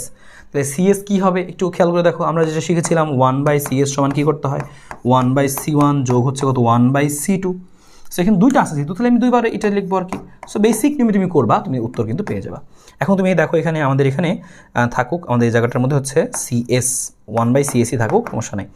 মানগুলো বসানো যাক, 1/C1টা কত দেখো এদিকে কত আছে, এপসাইলন নট এ K1, আমি নিচে বসাই দিচ্ছি এপসাইলন নট এ K1, আর নিচে কত আছে আমাদের d/2। দেখো খেয়াল করো, এপসাইলন নট এই জিনিসটা কি উপরে উল্টে যাবে, তাই না। সো জিনিসটা উল্টা গেলে কি উপরে চলে আসবে, মানে d/2টা উপরে চলে আসবে। খেয়াল করে দেখো আমাদের এখানে আমি d/2টা উপরে লিখতেছি, দেখো এই যে d/2 সেখানে লিখতেছি আমি কত, যে d/2, এই যে আমাদের d, আর d এর নিচে 2 থাকবে, d আগে d/2 তো নিচে ছিল, এখন উপরে উঠে যাবে। সো উপরে উঠে যাওয়া মানে কি d/2, সো এই 2টা দেখো আবার এই দাগের নিচে চলে আসবে। হ্যাঁ, মানে জিনিসটা হচ্ছে এরকম, ঠিক আছে।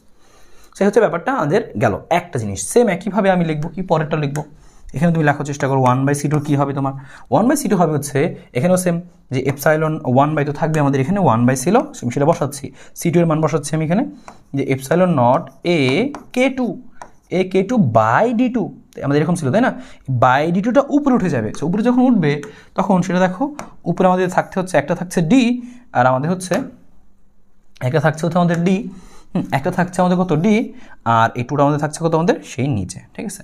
সো এই হচ্ছে আমাদের জিনিসটা, so 1/d/2 epsilon naught a K1 এত থাকলো। এখন কি করবো আমরা, এখন এখানে দেখো কিছু জিনিস কমন যাচ্ছে, যেগুলো আমরা কমন নিয়ে ফেলি, কেমন। তার আগে আমরা হচ্ছে একটা কাজ করতে পারি, এখান থেকে আমরা হচ্ছে আচ্ছা কমনটা নিয়েই ফেলি, তারপরে আমরা সেই ফিনিশিংটা লাস্টে দিয়ে দিচ্ছি। দেখো কমন নিলে কী দাঁড়াবে, এখান থেকে d/2 এপসাইলন, এই জিনিসগুলো কমন যাচ্ছে, তো আমি লিখে কমনটা নিয়ে নিচ্ছি d/, এখানে কত আছে 2 epsilon naught by a, epsilon naught a, d/2 epsilon naught a, সবগুলো জিনিস কমন যাচ্ছে। তাহলে এখানে থাকলো কত, এখানে থাকলো হচ্ছে এরকম, যে 1/K1 যোগ হচ্ছে কত 1/K2, ঠিক আছে। এইটুকু আমাদের জিনিস এখান থেকে থাকলো। আমাদের দরকার হচ্ছে কোন জিনিসটা বলো তো, 1/CS দরকার না, 1/CS দরকার না, আমাদের দরকার হচ্ছে CS। শুধু সিএসটা দরকার। সো তুমি তখন এটা পুরোটাকে উল্টাই দিবা। সো পুরোটাকে উল্টাইলে কী হবে, এই সব কিছুকে যখন তুমি এরকম উল্টাই দিবা তখন জিনিসটা কী আসবে খেয়াল করো, এই জিনিসটা আমাদের আসবে হচ্ছে এরকম 2 epsilon naught A, 2 epsilon naught A, আর নিচে আসবে কত আমাদের D, 2 epsilon naught A by D. আর এখানে কি আসবে দেখো, এখানে বেসিক্যালি নর্মালি লসাগু করলে আসতেছিল হচ্ছে এরকম যে K1 ইন্টু K2, আর এখানে আমরা যোগ করলে কী পাবো, K1 যোগ K2 পাবো, তাই না? এভাবে পাবো আমরা, এভাবে পাবো। সো এটাকে যে উল্টায় দিই, দেখো এখানে 1/CS ছিল, এটাকে তাহলে CS করলে উল্টাইতে হবে, সেটাকে উল্টালে গুণফলটা উপরে চলে আসবে আর যোগফলটা নিচে আসবে। সো আমি সেটাকে একেবারে লিখে দিলাম, বা তুমি এখানে মান পরীক্ষার হলে বসাই দিবা, তোমার আর কোনো টেনশন নাই। সো K1 এবং সাথে হচ্ছে K2 আর নিচে হচ্ছে K1 যোগ হচ্ছে K2। সো এই হচ্ছে তোমার আলটিমেট জিনিস, যে এখানকার ধারকত্বের কথা হবে এরকম। সো পরীক্ষায় যদি আসে এভাবে, তুমি অবশ্যই এভাবে করে দেখাবা। সো এটা কিন্তু করতে পারতে হবে। তুমি আরেকবার সামারি করে দিই, দেখো নর্মালি তুমি এতটুকু বের করছো আগে, প্রথমটা ধারকত্ব কত, epsilon naught A K by D, K এর মান তো K1 আর ডি এর মান তো D/2। এখানে সেম এইটুকু ধারকত্ব কত, 2 নম্বরটা epsilon naught A K by D, কিন্তু কে এর মান তো K2 আর ডি এর মান তো D/2। ওকে, কিন্তু যেহেতু এরা পাশাপাশি যুক্ত আছে শ্রেণীতে, তাহলে আমরা কী করবো, 1/C1 যোগ 1/C2, তাই না? আর 1/CS সমান। সো আমি এখানে প্রথমে মানগুলো বসাইলাম, মানগুলো বসায় কমন নিলাম, কমন নেওয়ার পরে আমি লসাগু করছি, তারপরে উল্টাই দিছি, উল্টাইলে এটা উল্টাইছে এবং এটা উল্টায় এই জিনিসটা আসছে। তাহলে এটা হচ্ছে তোমার এখানকার জন্য ফর্মুলা। তোমার এই ফর্মুলাটা মুখস্থ রাখার দরকার নাই, তোমার কিন্তু আমি ফর্মুলা মুখস্থ রাখার দরকার হলে আমি সরাসরি ফর্মুলাটা লিখে দিতাম, এত প্যারা তোমাকে দিতাম না পরীক্ষার আগে। কিন্তু তোমাকে ফর্মুলাটা না, বরঞ্চ তোমাকে এখান থেকে এই প্রসেসটাই মনে রাখতে হবে, যে এরকম যদি কখনো থাকে আমি আলাদাভাবে C1 বের করবো, C2 বের করবো, পরে শ্রেণীর কাজটা করে দিব। যদি তোমার এই মানটা বের করা হয়ে যায়, এই মানটা আসছে 7, এই মানটা আসছে 10, তাহলে তো আরও ইজি, 1/7 1/10 এভাবে করবা, উত্তর চলে আসবে, খুবই সিম্পল। তুমি আলাদা করে বের করে পরে এই কাজটা করবা, কারণ এই প্রসেসটাই তোমার পরীক্ষাতে আসবে, এভাবে তোমাকে ভ্যালু দিয়ে অঙ্কগুলা দিবে। যেমন এখানেও সেম একটা জিনিস আছে, তুমি বুঝতেই পারছো, এই জায়গাটার মধ্যে দেখো, এই যে একটা ধারক একটা মাধ্যম, এখানে আরেকটা মাধ্যম, মানে অনেক সময় এরকম হতে পারে, তোমাকে বললো যে একটা এরকম সমান্তরাল পাত আছে, সেই সমান্তরাল পাতকে অর্ধেক পানিতে ডুবানো হলো, অর্ধেক তেলের মধ্যে ডুবানো হলো। যে অর্ধেক তেলের মধ্যে ডুবাইছে তার মানে কি, যে নিচেরটুকু তো তেল আর উপরেরটুকু তো বায়ু, তাহলে এই যে দুইটা মাধ্যম বিশিষ্ট কিন্তু জিনিস হয়ে গেল, তখন জিনিসটা কিন্তু দেখতে এরকম হবে। সো এই কেজে তুমি কি লিখবা, যে তুমি আগের মতো বের করে নিবা যে ভাই এখানে আমাদের তাহলে C1 কত হবে, এখানে C1 এই প্রথমটা দেখো, এটার আমাদের ক্ষেত্রফল ছিল কত, আগের মতো A, ক্ষেত্রফল ছিল আমাদের A, হ্যাঁ, আর মধ্যবর্তী দূরত্ব ছিল কত, এই টোটাল মধ্যবর্তী দূরত্ব ছিল হচ্ছে আমাদের D। এবার চিন্তা করো, প্রথমটা যখন আমি বিবেচনা করছি, প্রথমটা কোথায়, এই এরকম, হ্যাঁ, এটা এই পর্যন্ত প্রথম। সো উপরেরটুকু হচ্ছে আমাদের প্রথম, উপরেরটুকু হচ্ছে আমাদের প্রথম। সেই প্রথম অংশটুকুতে আমাদের ধারকত্ব কত হবে? সো প্রথম অংশটুকুতে ধারকত্ব হবে হচ্ছে C1 সমান সমান কী হবে, C1 সমান সমান এপসাইলন নট এ কী হবে, K1 epsilon naught A K1 by হচ্ছে ডি। চেঞ্জ কোথায় করব ভাইয়া, এবার কোথায় চেঞ্জ হবে? এবার চেঞ্জটা হবে হচ্ছে, খেয়াল করে দেখো, যে আগে এই পুরোটুকু আমরা নিতাম, এখন কিন্তু অর্ধেক নিতে হচ্ছে না। প্রথমটার জন্য মানে কোনটুকু, এটা হচ্ছে প্রথমটুকু, এটা হচ্ছে দ্বিতীয়টুকু। তাহলে পুরোটা যদি ক্ষেত্রফল A হয়, তাহলে এই নিচেরটুকু হবে A/2, আবার উপরেরটুকু হবে কত, A/2। A/2 আর A/2 মিলেই তো এর ক্ষেত্রফল হচ্ছে A, ঠিক কিনা? তাহলে আমরা এবার ক্ষেত্রফলের জায়গায় চেঞ্জ করে দিব। তাহলে ক্ষেত্রফলের জায়গায় লিখবো হচ্ছে আমরা A/2। তাহলে জিনিসটা আমাদের এরকম হবে A/2। এটা আমি এটা বসাই দিই, ভালো হবে, ঠিক আছে? জিনিসটা হবে হচ্ছে A/2, আর জিনিসটা আমাদের হবে হচ্ছে আমাদের এইখানকার A/2। So epsilon naught A K1/2D। Same একইভাবে তুমি আরেকটা লিখে ফেলবা, এবং দিয়ে আরেকটা লিখে ফেলছি, C2 আমি লিখে দেখাই না, সেম একইভাবে তাহলে লিখবা। দেখো এপসাইলন নট এখানেও কী হবে, A/2ই হবে, আর K এর মান কত হবে, K1 ছিল, এবার এটা তো K2, তাহলে K2 দিব আমরা, আর নিচে তো ডি থাকবে, ডি চেঞ্জ হয় নাই, এটার জন্যও ডি, আবার এটুকুর জন্যও কিন্তু আসলে কি ডি। তাহলে আমাদের ক্ষেত্রফলটা কিন্তু এখানে আর এ থাকবে না, যে কি হয়ে যাবে, যে এই যে এইটুকু, এই যে যখন তুমি এইটুকু নিবা তখন কি এইটুকু A/2, এই যে এইটুকু তো A/2, তাহলে তখন A/2 নিচ্ছি আমরা, ঠিক আছে? সো ডান। এবার তুমি কী করবা, তোমার কাছে জাস্ট একটাই, তোমাকে বলছে কি সমান্তরাল, সুতরাং বের করো তুমি হচ্ছে যে সিপি তুল্য ধারক। তাহলে তোমার কাজ কি, C1 যোগ C2, ডান। এখন তুমি যোগ করে দাও এতটুকু, আর কোনো তোমার প্যারা নেওয়ার দরকার নেই। আমি বুঝতে পারলাম আমরা যে এই কাজগুলো আলাদা আলাদা C1 C2 বের করে নিতে হয়, এখানে ডি এর মান বা খালি এর মানটা চেঞ্জ হয়, তারপর খালি যোগ বিয়োগ বা এরকম উল্টায় যে কাজগুলো করা দরকার সেটা করতে হয়। তাহলে আমাদের এখানে কী আসবে, এপসাইলন নট A K1/2D, আর এখানে কি আসবে, যোগ চিহ্ন দেওয়ার পরে এখানে থাকবে হচ্ছে epsilon naught A K2 by হচ্ছে কত, 2D। এখান থেকে যা যা কমন নেয় তুমি সেটা কমন নিয়ে লিখতে পারো, এতটুকুই তোমার কাজ, আর কোনো কাজ নেই, এগুলো সব ফোকাস করছি। এপসাইলন নট এ বাই হচ্ছে 2D, তাহলে এখানে কি আসবে দেখো K1 যোগ হচ্ছে K2। কেউ যদি সূত্র মুখস্থ করতে চায় তাদের জন্য কীভাবে তারা মুখস্থ করতে পারে, শুধুমাত্র এই দুইটা কেস যদি তুমি ব্যাপারটা শিখো তাহলে তোমার খালি দুইটা কেস না, তুমি যত কেস আছে সব বের করতে পারবা। আর কেউ যদি সূত্র মুখস্থ করে তো তার জন্য লস কি, যে শুধুমাত্র সেই দুইটাই পারবে, আর পারবে না। সো তোমার কাজ কী করতে হবে তুমি খেয়াল করে নাও। তোমার পরীক্ষাতে সবসময় এরকম বলবে না যে অর্ধেক, তোমার পরীক্ষায় বলতে পারে যে 1/3 পানিতে, 1/3 বায়ুতে আছে আর বাকি পুরোটা পানিতে আছে। এই ক্ষেত্রে কোথায় চেঞ্জ হবে? ক্ষেত্রফলে। 1/3 মানে কি 1/3 অংশ হচ্ছে কি এই যে ক্ষেত্রফল হবে, আর বাকি অংশ ক্ষেত্রফল তুমি বের করে নিবা, যে কত আসবে, যে a - a/3 ক্ষেত্রফল তুমি বের করে নিবা। সো এতটুকু এভাবে তোমাকে বলতে পারে, ঠিক মাঝখানে না বলে এভাবে বলতে পারে। সো এইটুকু বোঝা উচিত তখন। হ্যাঁ, এখানেও এরকমভাবে বলতে পারে যে এটা ঠিক মাঝখানে না, একটু এদিকে আসছে, তাহলে ডি এর মান এক জায়গায় এতটুকু হবে আর এক জায়গায় একটু বড় হবে, এতটুকু চেঞ্জ তুমি করে নেবা, আর বাকি একদম সেম। সো আশা করি প্রসেসটা বুঝতে পেরেছো। এই কাজটা তোমাকে একটু মনে রাখতে হবে, কারণ পরীক্ষা এরকম দিতে পারে। আর এই 2 নম্বর কেসটা অলরেডি পরীক্ষা এসেছে। হ্যাঁ, 2 নম্বর কেসটা খুব সুন্দর, খুবই কিউট, কারণ কি এটা খুবই ইজি, এটা খুব বেশি প্যারা খাইতে হয় না। যে ঠিক মাঝখান দিয়ে আমি পাত প্রবেশ করাইছি, কিন্তু কে এর মানগুলো আলাদা আলাদা না, সেম। তো সেক্ষেত্রে কোনো প্যারা নাই, কোনো চেঞ্জ আসবে না। কেন চেঞ্জ আসবে না? তুমি এখানেও সেমভাবে করবা, যেখানে তুমি লিখবা epsilon naught A K by d/2, C2 সমান লিখবা তুমি epsilon naught A K2 by d/2। এটা যখন বসাবা তোমার লাস্টে এরকম আসবে। বেসিক্যালি কি এখানে কোথায় চেঞ্জ আসবে? কে আর কে দুটো কি আলাদা নাকি সেম? সেম। তুমি যখন এখানে বসাবা কে যোগ কে 2K, তারপর তুমি যে এখানে যখন এই জিনিসগুলো বসাবা তখন তুমি দেখবা আলটিমেটলি এই যে CSE শুটা আসবে। এখানে আসছে 2K, এখানে আসছে K², কাটাকাটি যাবে একটা 2 কাটাকাটি যাবে, দেখবে epsilon naught AK by D এটাই চলে আসবে। সো তুমি আসলে এই কাজটাই করছো এখানে, কিন্তু আমরা এখানে শর্টকাটে জিনিসটা মনে রাখছি। হ্যাঁ, এটা আমরা খুব বেশি এখানে আমরা প্যারা খাই না, জাস্ট একটু মনে রাখছি আমরা এখান থেকে। তো আমরা এটা এখান থেকে মনেই রাখবো, এই যে এই কেসটা আমি এখানে লিখে দিলাম, ঠিক আছে। ওকে, সো এই হচ্ছে আমাদের এখানকার জিনিসটা। সো আশা করি এই জিনিসটা তোমার এখান থেকে মনে থাকবে তাহলে। সো 3টা কেস, একটা কেস, তারপর হচ্ছে এটা হচ্ছে আরেকটা কেস, এবং এটা হচ্ছে আরেকটা কেস, 3টা কেস। সো এই 3টা কেস মনে রাখো। আমরা আরও কিছু কেস একটু দেখে রাখি, পরীক্ষাতে আসে। হ্যাঁ, সো আমরা এই জিনিসটা কিন্তু করলাম এখান থেকে। সো আমরা আরেকটু কিছু কেস মনে রাখি। দেখো এই যে আরও কিছু রয়েছে এই পার্টটা, সেখানে কি আছে, যদি কখন তুমি দেখো এটা কিন্তু পরীক্ষা আসছে এই টাইপটা, আরও কিছুর মধ্যে এই টাইপটা গুরুত্বপূর্ণ, ওইটা এখানে আসেনি, পরীক্ষায় আসতে পারে, তবে এটা কিন্তু খুবই গুরুত্বপূর্ণ, এসেছে অলরেডি। সো কী বলছে, সমান পাতের ক্ষেত্রফল আছে, সমান পাতের ক্ষেত্রফলের মাঝে তুমি এবার একটা যে একটা ধ্রুবক বিশিষ্ট তুমি একটা মাধ্যম দিচ্ছ, কে ধ্রুবক বিশিষ্ট, কিন্তু এবারের মানগুলো কিন্তু দেখো, মানে এবারটা কিন্তু টি পুরুত্বের, তার মানে এবার কিন্তু পুরুত্তর দেওয়া আছে, টি পুরুত্বের। আমি পুরোটা দেই নাই, একটা আংশিক দিছি, আংশিক। আমি পুরোটা কি দিছি মাধ্যম দেই নেই, এখানে কি দেই নেই। সো আংশিক এটা দিছি, মানে একটা টি পুরুত্বের মাধ্যম। যখন তুমি দেখবা পুরুত্ব দেওয়া আছে, টি পুরুত্বের আমি একটা কে মাধ্যম বিশিষ্ট একটা আমরা এখানে দিছি। হ্যাঁ, কে ডাইলেকট্রিক ধ্রুবক বিশিষ্ট মাধ্যমে একটা আমি এখানে দিছি, তখন সেক্ষেত্রে আমাদের এটা ধারকত্ব কত হবে, দেখো এরকম হবে C = epsilon naught A D - T + T/K। এই সূত্রটা তুমি মাঝে মাঝে বই এরকম লেখা পেতে পারো, সেটা নিয়ে ভয়ের কিছু নাই। তোমার কাছে মনে হবে কি 2 রকম সূত্র কেন? 2 রকম না, একই জিনিস। যে এপসাইলন নট A এখানে হচ্ছে D, আর -T অনেক সময় কমন নেওয়া থাকে। সো -T কমন নিলে কী হবে, এখানে থাকবে 1 - 1/K। সো এরকম থাকতে পারে লেখা। সো এটা দেখা তোমার প্যারা খাওয়ার দরকার নেই, ঠিক আছে। মাইনাসটা কমন নাও, দেখো -T কমন লিখে থাকে 1 থাকে, আর মাইনাস থাকে এখানে, আর আর টি তো কমন, টি বাইরে আসবে, তাহলে 1/K থাকবে। তাহলে এরকম কিন্তু মাঝে মাঝে তুমি বইয়ে এভাবেও লেখা দেখতে পারো, একই কথা, দুইটা সেম। এর দুইটা কি আসলে সেম, এটাও যে জিনিস এটাও আসলে কি একই জিনিস, ঠিক আছে। সেটা থাকতে পারে একই কথা। তুমি যে কোনো একটা মনে রাখো, যে কোনো একটা তুমি মনে রাখো, তাহলে খেয়াল করবে যে তুমি কীভাবে লিখতেছো। এখানে ব্র্যাকেট দিয়ে লেখা, এখানে ব্র্যাকেট ছাড়া লেখা।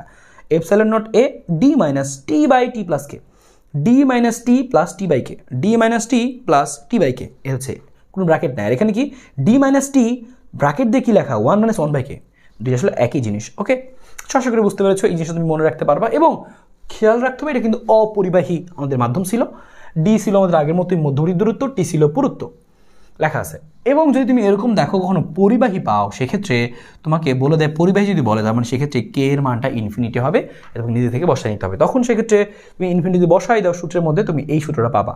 কে এর মান যদি ইনফিনিটি বসাই দাও, পরিবাহীর ক্ষেত্রে বসাই দাও কে এর মান ইনফিনিটি, তুমি এটা পাবা epsilon naught A D - T। So আমি এই জন্য এটা লিখে দিয়েছিলাম, বক্স করছিলাম তোমার জন্য ইজি মনে রাখা, epsilon naught A D - T + T/K। আর এক্ষেত্রে কি +T/K এটা নাই, শেষ, এতটুকু। সো আশা করি তুমি এটা মনে রাখতে পারবা, কোনো প্যারা নেই। সো এইটুকু মনে রাখো, অপরিবাহী কে এবং টি পুরুত্বের মাধ্যম থাকলে এইটা। আর যদি কি হয় পরিবাহী দিয়ে দেয়, তখন কে এর মানটা অসীম, তখন সেক্ষেত্রে সূত্রটা একটু চেঞ্জ চলে আসে। সো এই যে মোট কয়েকটা কেস দেখালাম, তোমাকে এই কয়েকটা জিনিস মনে রাখতে হবে, তাহলে আর কোনো প্যারা নাই। লাস্ট যে বিশেষ জিনিস তোমার পরীক্ষাতে আসে, সবচেয়ে গুরুত্বপূর্ণ বলা যায় আসলে, সে ধারকের সঞ্চিত শক্তি খুবই সহজ, যে এই যে আমরা ধারকের মধ্যে শক্তি সঞ্চয় করে রাখছি, চার্জকে শক্তি হিসেবে সঞ্চয় করে রাখছি, সেই সঞ্চিত শক্তির মান কত? এটাকে আমরা সঞ্চিত শক্তি প্রকাশ করি ইউ দ্বারা। ইউ হচ্ছে আমাদের সঞ্চিত শক্তি। সূত্র কি? Half CV square.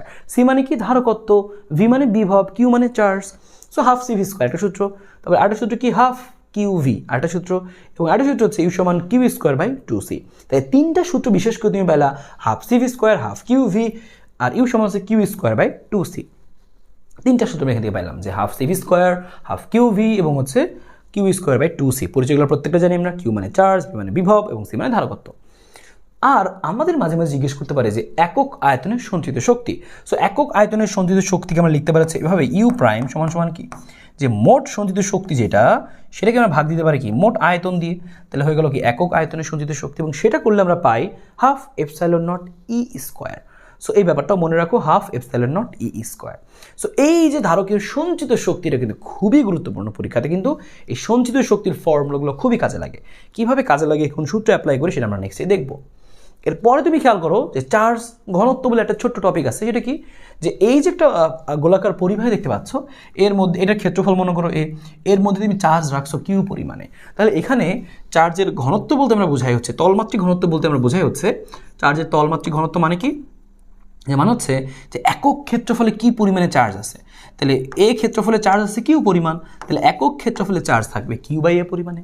তাহলে এটি হচ্ছে চার্জ ঘনত্ব, সিগমা সমান কিউ বাই এ। কিউ মানে চার্জ, এ মানে হচ্ছে ক্ষেত্রফল। যদি কখনো তুমি দেখো যে না ওই পরিবাহীর, ওই গোলাকার পরিবাহীর তো ক্ষেত্রফল দেওয়া নাই, তাহলে সেক্ষেত্রে আমরা লিখতে পারি ক্ষেত্রফল 4 পাই আর স্কোয়ার। ঠিক আছে, 4 পাই আর স্কোয়ার। সো এখানে আমরা সেক্ষেত্রে কী লিখবো, এখান থেকে লিখবো হচ্ছে আমরা সুতরাং চার্জ ঘনত্ব সিগমা সমান কিউ বাই এ, অথবা হচ্ছে Q by 4 pi R square. So Q by A এবং Q by 4 pi R square. So Q by A এবং Q by 4 pi R square. আর মানে হচ্ছে কি, এটা হচ্ছে ব্যাসার্ধ। ব্যাসার্ধ বড় হাতের বা ছোট হাতের লেখো, সমস্যা নেই। এটা হচ্ছে একটা জিনিস। আরও তুমি এখান থেকে মনে রাখতে পারো, দেখো যে যেহেতু সিগমা, আমি একবার লিখে দিই সিগমা 2 বাই সিগমা 1, কিউ এর সাথে সম্পর্ক সমানুপাতিকতা লিখতে পারবো আমরা এরকম, Q2 বাই হচ্ছে Q1। এখানে আমাদের আর আছে, তাহলে আর তো ব্যস্ত অনুপাতিকতা লিখতে পারবো আমরা হচ্ছে R1 বাই হচ্ছে R2, আর তার সাথে কি আছে আমাদের এখানে হোল স্কোয়ার। ঠিক আছে, তো এটাও আমরা এভাবে লিখতে পারি। সো এই কথাটুকু মনে রাখো। আরেকটা জিনিস হচ্ছে, আমরা এই সিগমার সাথে আমরা হচ্ছে একটা সম্পর্ক নিয়ে যাবো তড়িৎ প্রাবল্যের। দেখো আমরা শিখেছিলাম তড়িৎ প্রাবল্য সমান, তুমি কি জানো, তড়িৎ প্রাবল্য সমান তুমি জানো হচ্ছে 1/4 pi epsilon naught Q by R square. এটা তুমি জানো হচ্ছে, হ্যাঁ sorry 1/4 Q by R square. So Q ভাগ হচ্ছে আর স্কোয়ার, তার মানে কিউ বাই এইটা সমান তুমি Q by 4 pi epsilon naught R square, মানে তুমি ই লিখতে পারবা।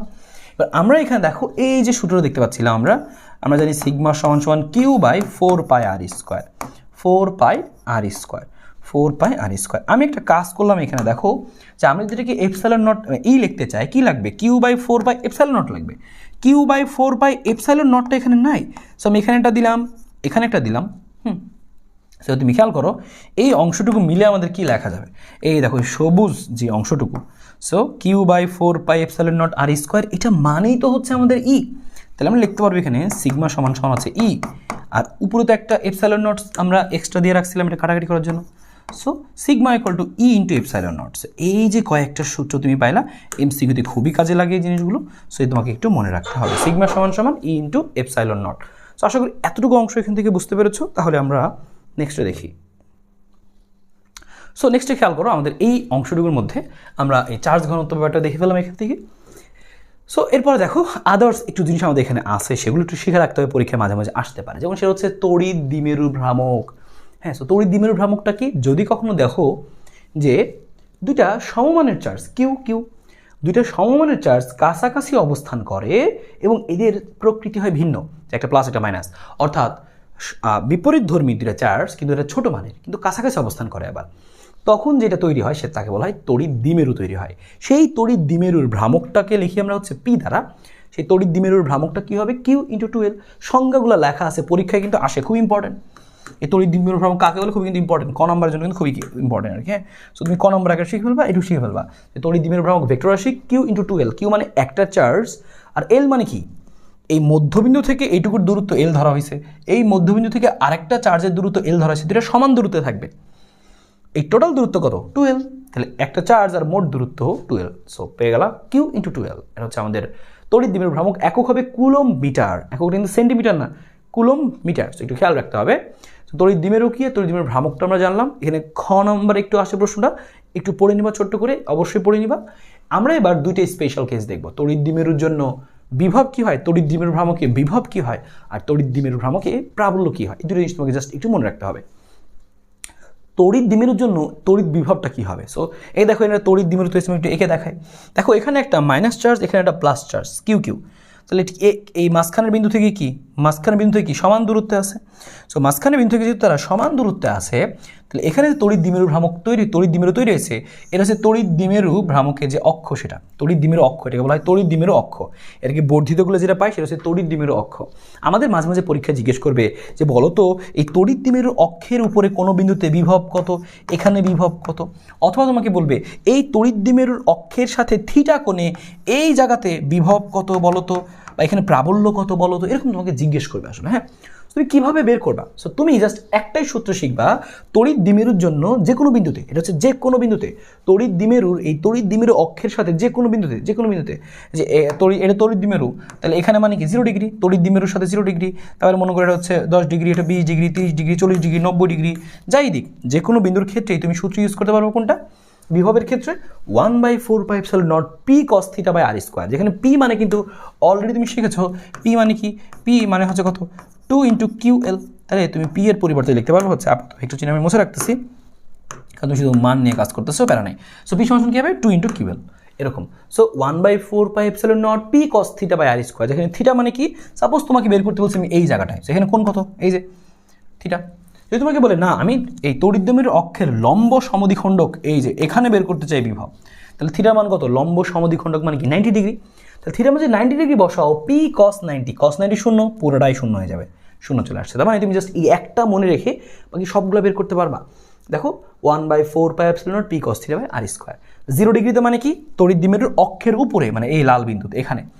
সো কি হবে, দেখো p cos θ cos 0 ডিগ্রি মানে 1, so p by r square. এই হচ্ছে ব্যাপার, এই হচ্ছে আমাদের দুইটা সূত্র। এবার আমরা এখান থেকে একটা জিনিস একটু লক্ষণীয় সেটা খেয়াল করো।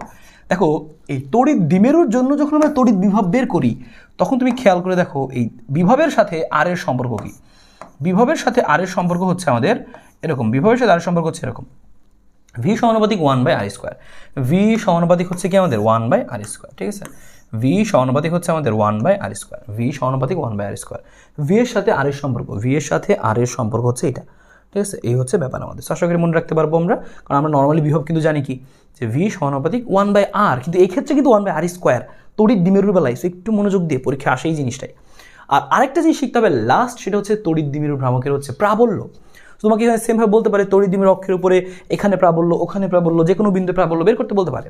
তো তখনকার জন্য একটা মেইন ফর্মুলা হচ্ছে এটা, যে কোনো বিন্দু তোমাকে বলুক তুমি কী করবা, এই জিনিসটা বসাই দিবা। তো যে কোনো বিন্দু বলুক এই যে বসাই দিবা, E = 1/4πε0 p by r cube আর √1 + 3 cos square theta. So 1/4πε0 p by r cube সাথে হচ্ছে এত cos স্কোয়ার থিটা। এবার খেয়াল করো এখানে p by r cube, so p কি, এই p হচ্ছে আমাদের q × 2l, so 2ql, so আগের মতোই। সো p এর মানটা আমরা বের করবো, আর মানে তো আর জানি আমরা 3 cos স্কোয়ার থিটা। থিটা বসাই দেবো, যত ডিগ্রি বলবে। থিটাটা বের করতে কার সাথে, এই তড়িৎ দ্বিমেরুর অক্ষের সাথে, মানে এই যে এই গোলাপি কালারের সাথে তুমি থিটাটা আসলে বের করবা, তড়িৎ দ্বিমেরুর অক্ষের সাথে কোনটা বের করবা।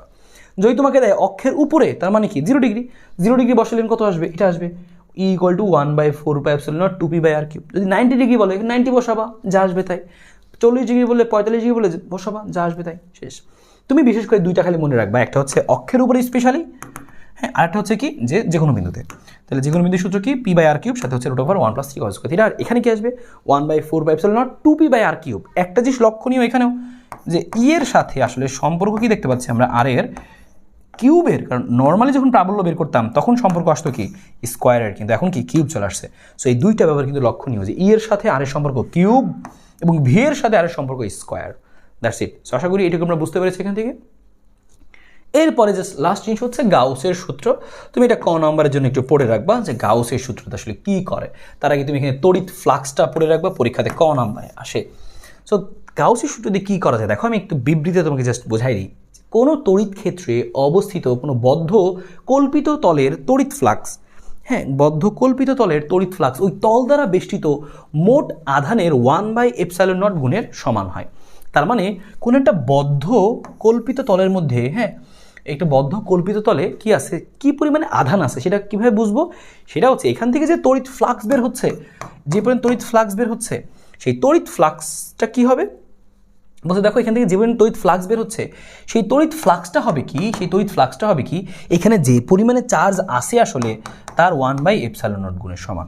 বা এখান থেকে উল্টাভাবে আমরা বলতে পারি যে কিউ সমান সমান তাহলে কী হবে, চার্জ সমান সমান কী হবে, ফাই ইন্টু ε0। তার মানে এখান থেকে এই ভিতরে কী পরিমাণে চার্জ আছে সেটা এই ফ্লাক্সের উপরে কিন্তু নির্ভর করবে, যে যত ফ্লাক্স বের হবে সেই ফ্লাক্সের সাথে ε0 গুণ দিলে পাওয়া যাবে চার্জের মান। তাই সহজ বাংলা যেটা দাঁড়াইলো, আমি তোমাকে সহজ করে বলে দিই, কোনো একটা বদ্ধ কল্পিত তলের মধ্যে, কোনো একটা এখানে দেখো তল আছে, বদ্ধ তল আছে, এর মধ্যে কী পরিমাণে চার্জ আছে আমি বুঝবো কীভাবে? এখানে যে পরিমাণে চার্জ আছে সেই অনুযায়ী কী বের হবে, এখানে তড়িৎ ফ্লাক্স নির্গত হবে। সেই তড়িৎ ফ্লাক্সের মান দেখেই তুমি বুঝতে পারবা চার্জের মান কত। চার্জের মান কত হবে, তড়িৎ ফ্লাক্স যা বের হচ্ছে তার ε0 গুণ বের হবে, শেষ, এতটুকু। সো এটাই কিন্তু এখানে লেখা, এই যে এই লাইনটা লেখা, এই লাইন থেকে এটাও বলতে পারি।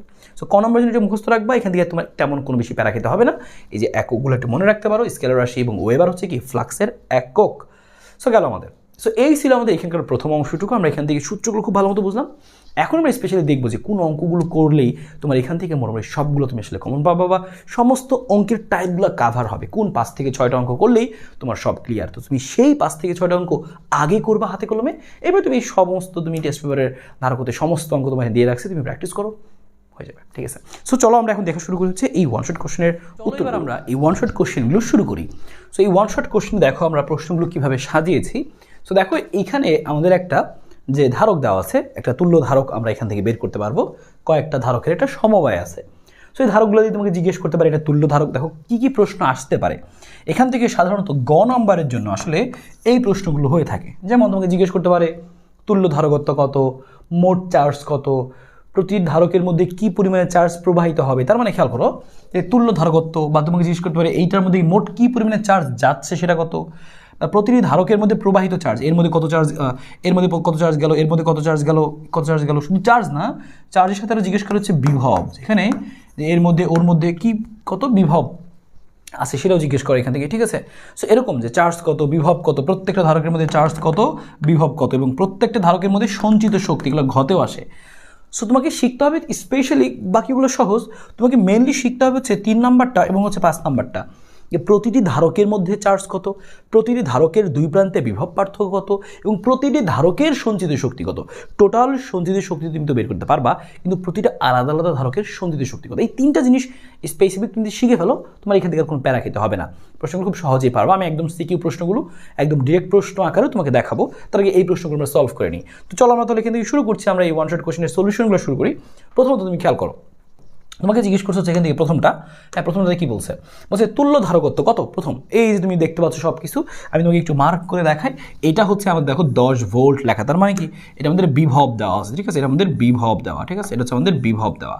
আর এখানে কি দেওয়া আছে খেয়াল করে, হচ্ছে আমাদের কত C1, এটা দেখো C1, দুইটা ধারক আমাদের এখানে দেওয়া, এখানেও দেখো দুইটা ধারক দেওয়া আমাদের এখানে আছে, এটা হচ্ছে আমাদের কত, এটা C1, এটা হচ্ছে সাপোজ এটা হচ্ছে C2, এটা হচ্ছে C2, এটা হচ্ছে কত যে C3। সো এখানে মনে করো 3টা ধারক দেওয়া আছে C1 C2 C3, আর এই ধারকটা হচ্ছে আমাদের কত C4, 4টা ধারক দেওয়া আছে C1 C2 C3 C4। Okay fine, ভালো কথা। সো আমরা বলছি তুল্য ধারকত্ব কত, সেখানে দেখতে পাচ্ছি, তুমি একটু খেয়াল করে দেখো যে এখানে যে C2 এবং C3 কিভাবে আছে, C2 এবং C3। সো আমি লিখছি এখানে 1 নম্বর দিয়ে লিখছি, 1 নম্বর অঙ্ক হিসেবে আমি বিবেচনা করলাম এটাকে।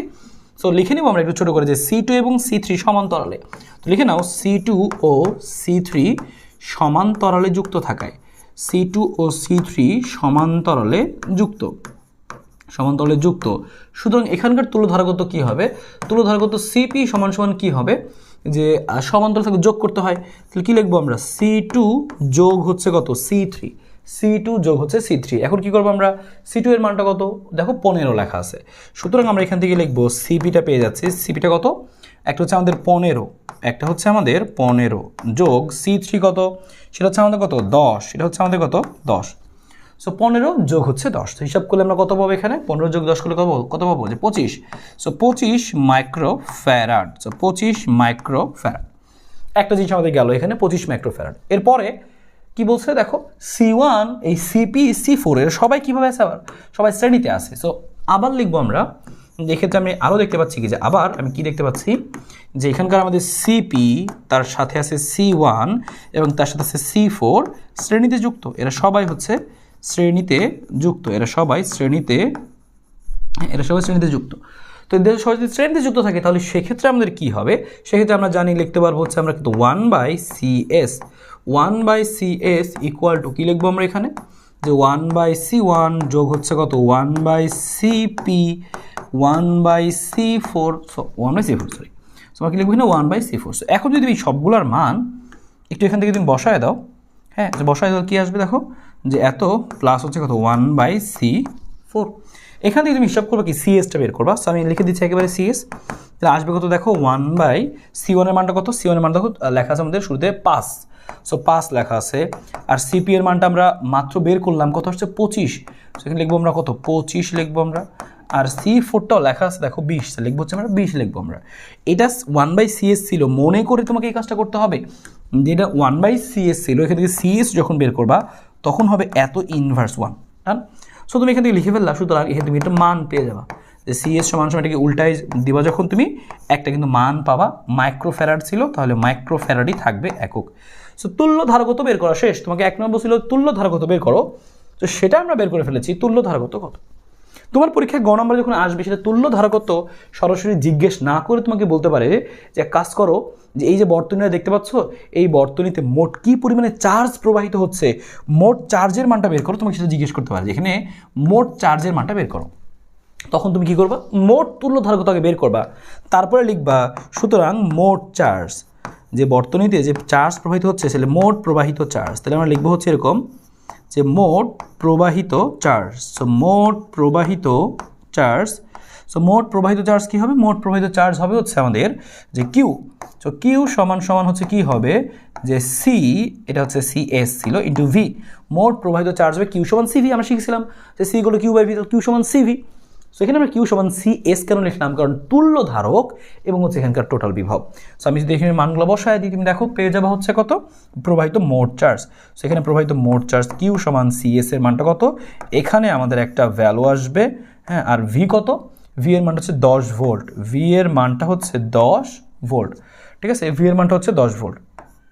সো আমরা এখান থেকে 10 ভোল্ট, সো পুনরাবৃত্তি হিসাব করে ফেলো, তাহলে তুমি এখান থেকে পেয়ে যাবে এত কুলম্ব, ঠিক আছে। এটা কিন্তু আমার এখান থেকে উত্তর হয়ে যাবে। তাহলে তুমি এইভাবে খুব সহজে বের করে ফেলতে পারো যে এখানে মোট চার্জ কত হবে, দেখো সেটা, যে এখানে মোট চার্জ কত। সো দুইটা তোমার খুব সহজেই শেষ হয়ে গেল, যে মোট চার্জ কত আর টোটাল তুল্য ধারকত্ব কত। সো মাঝে মাঝে এইভাবে অঙ্কগুলোর মধ্যে গ নম্বরে আসে, আসলে খুব সহজেই পারা উচিত এখান থেকে। আমরা বিশেষ করে এখানে বের করতে চাচ্ছি যে এই যে 3 নাম্বারটা বলছিলাম না, 3 নাম্বারটা দরকার হয়, তার আগে আমরা 4 নাম্বারটা করে ফেলি, যে মোট সঞ্চিত শক্তি, যে এখানকার টোটাল মোট সঞ্চিত শক্তি কত হবে। সো মোট সঞ্চিত শক্তি বললে তাহলে আমরা 1 করছি, এটা আমাদের স্পেশালি 2 ছিল, তাহলে আমরা এখান থেকে লিখে নিচ্ছি, এটা আমাদের 2 নাম্বার ছিল। তো 1 নাম্বার বুঝছি আমরা, 2 নাম্বার বুঝছি, এবং আমরা 4 নাম্বারটা দেখি। 4 নাম্বারটা আমরা আগে দেখে নিই, তারপর হচ্ছে আমরা এখান থেকে হচ্ছে 3 নাম্বারটা দেখব। 3 নাম্বারটা আমাদের সময় দিতে হবে কিছু, তো আমরা এখানে এইটুকু বের করে নিচ্ছি, মোট এটা কেটে দিচ্ছি আমরা। তোমাকে যদি জিজ্ঞেস করে যে আচ্ছা ঠিক আছে, এখান থেকে 4 নাম্বার জিজ্ঞেস করছে মোট সঞ্চিত শক্তি কত, তা তুমি লিখবা মোট সঞ্চিত শক্তি। সঞ্চিত শক্তি আমাদের প্রায় জিজ্ঞেস করে, এটা কিন্তু অনেক প্রশ্ন আসে। সো মোট সঞ্চিত শক্তি, মোট সঞ্চিত শক্তি। সো মোট সঞ্চিত শক্তি হচ্ছে আমাদের কত, ইউ। সো ইউ সমান হচ্ছে কত আমাদের হাফ, কি হবে এখানে আমাদের দেখো CS, তো half CS into V square. So মোট সঞ্চিত শক্তি হবে হচ্ছে হাফ CV স্কোয়ার, পড়ছিলাম না আমরা, half CV square Q square by 2C। So যেহেতু সি জানি এখানকার টোটাল, ভিও জানি, তো বের করে ফেলতে পারবো মোট সঞ্চিত শক্তি হাফ CV স্কোয়ার। এখন তুমি জাস্ট মানগুলো বসাই দিবা, তোমার কিন্তু আর তেমন কোনো কাজ নাই, এই কাজটা করতে হবে তোমাকে আগে, বাকি তুমি এখানে বসাই দিবা। এবং এটার মধ্যে কয় নম্বর অঙ্ক, 4 নম্বর অঙ্ক আর কি, এটা কিন্তু 4 মার্কস, 4 নম্বরের 3 মার্কসের জন্য আসবে। সো হাফ তুমি বসাবা, এখানে CS এর মানটা আমরা বের করে রাখছিলাম, এই যে এখানে তুমি বসাই দিবা। ও আরেকটা কথা একটু ক্লিয়ার করে বলে দিই, আমরা যে কাজটা করব, এটা মাইক্রোফ্যারাড আসছে না, অবশ্যই তুমি কি করবা, এই জিনিসটাকে সমান চিহ্ন দিয়ে আমি লিখে নিচ্ছি, যত আসবে তার সাথে তুমি কি করবা 10⁻⁻6 দিয়ে গুণ করে ফ্যারাড বানায় নিবা। এখানে যখন বসাবা অবশ্যই ফ্যারাডে বসাবা, কথাটা মনে রেখো, ইউ সমান হাফ CV স্কোয়ার যখন বসাবা অবশ্যই ফ্যারাডে বসাবা। কিসে বসাবা, ফ্যারাডে। আর সাথে ভি স্কোয়ার, ভি এর মান যা আছে বসাই দিবা, তোমার কিন্তু এখান থেকে উত্তর কিন্তু আসলে চলে আসবে, যাচ্ছে এখানকার সঞ্চিত শক্তি এত জুল, কারণ এসআই একক জুল, তো অবশ্যই ফ্যারাডে নিতে হবে। আর এই ক্ষেত্রে মোট প্রবাহিত চার্জের ক্ষেত্রে কী করবা, তুমি যদি এক কাজ করো এখানে ফ্যারাডে নাও তাহলে এখানে সরাসরি কুলম্বে আসবে। হ্যাঁ, সো এখানেও তোমাকে কী করতে হবে, অবশ্যই ইন্টু 10⁻⁻6 দিয়ে গুণ করে নিবা। এখানে না গুণ দাও, লাস্ট লাইনে তুমি সে গুণ দিয়ে দিবা এবং ফ্যারাড বানায় নিবা। সো তুমি এভাবে মাইক্রোফ্যারাড বের করো, সমস্যা নেই, কিন্তু লাস্ট লাইনে ফ্যারাড বানিয়ে দিবা, ঠিক আছে। ন্যানো ফ্যারাড বলে 10⁻⁹ গুণ। সো ওইভাবে সো আমরা এখানে বুঝলাম যে তুল্য ধারক কত হবে, মোট প্রবাহিত চার্জ কত, মোট সঞ্চিত শক্তি কত, সেটা শিখে পেলাম যে টোটালটার মধ্যে জিনিসটা বুঝে ফেললাম।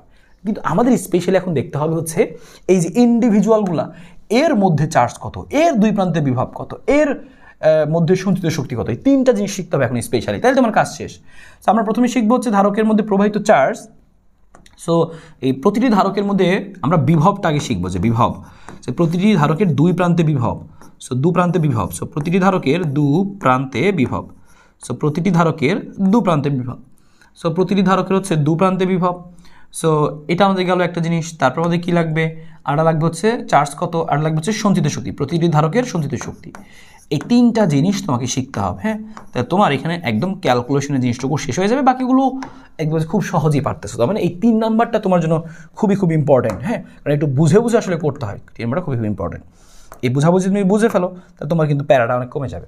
তাহলে প্রথমে বের করি আমরা বিভব। হ্যাঁ, দুই প্রান্তে বিভব আমি লিখে নিচ্ছি, এটা হচ্ছে 3 এবং 3-এর কোনটা, যে প্রতিটি ধারকের দুই প্রান্তে বিভব।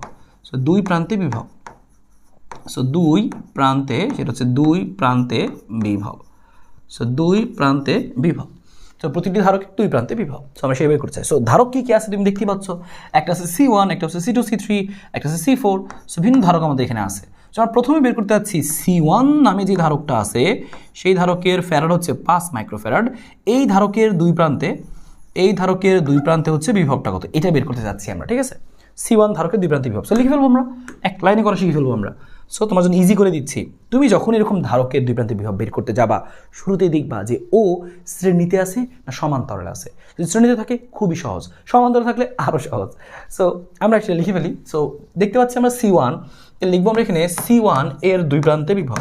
তো বাংলাটা লিখে দিচ্ছি, C1 এর দুই প্রান্তে বিভব। তোমাকে আমি সূত্র আকারে শিখাই দিই, তাহলে তোমরা একটু প্যারা কম খাবা। অনেকে আসো অনেক কিছু চিন্তা করতে গিয়ে আর অঙ্কই পারো না। সো C1 এর দুই প্রান্তে বিভব, সো C1 এর যেহেতু নাম, তাহলে নাম দিব আমি কি V1। C1 এর দুই প্রান্তে বিভব হচ্ছে V1। সো V1 সমান কী হবে, আমরা সূত্র শিখেছিলাম যে C=Q/V, ওই সেই সূত্র সব জায়গায় কাজে লাগবে। C=Q/V, তাহলে V সমান কী হবে, Q/C। তাহলে আমরা এখানে লিখবো হচ্ছে Q/C। যদি সেটা শ্রেণীতে হয়, তাহলে সূত্র হবে Q/C1। যেহেতু C1 এর দুই প্রান্তে বিভব চাচ্ছ, তাহলে C1 Q/C1, শেষ, আর কোনো কথা হবে না।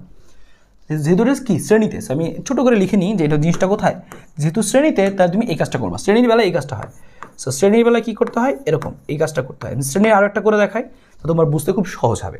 যেমন এখানে তুমি এই দুই প্রান্তে বিভাজন কী করবা, এই যে মোট চার্জ আসলো, এই যে মোট চার্জ এর মধ্যে আসলো, সেটা তোমাদের কি মোট চার্জ ছিল Q, আর মোট চার্জ তো আমরা নম্বরে বের করা দেখেছি, এই যে এখানে মোট চার্জ কিন্তু বের করতে হয়। সো মোট চার্জ আমরা বের করছি Q, আর এখানে হচ্ছে সেই C1টা, তাহলে কী হবে, Q/C1, শেষ। যেমন এখানে আরেকটা লোক আছে যে কিনা শ্রেণীতে, যেমন এই যে C4, এই বান্দাও কিন্তু শ্রেণীতে। সো শ্রেণী থাকলে কী করতে হবে, এটা তুমি খেয়াল করো, জাস্ট হুবহু হবে, কপি পেস্ট আমরা করে দিই, একদম হুবহু, কোনো চেঞ্জ নাই।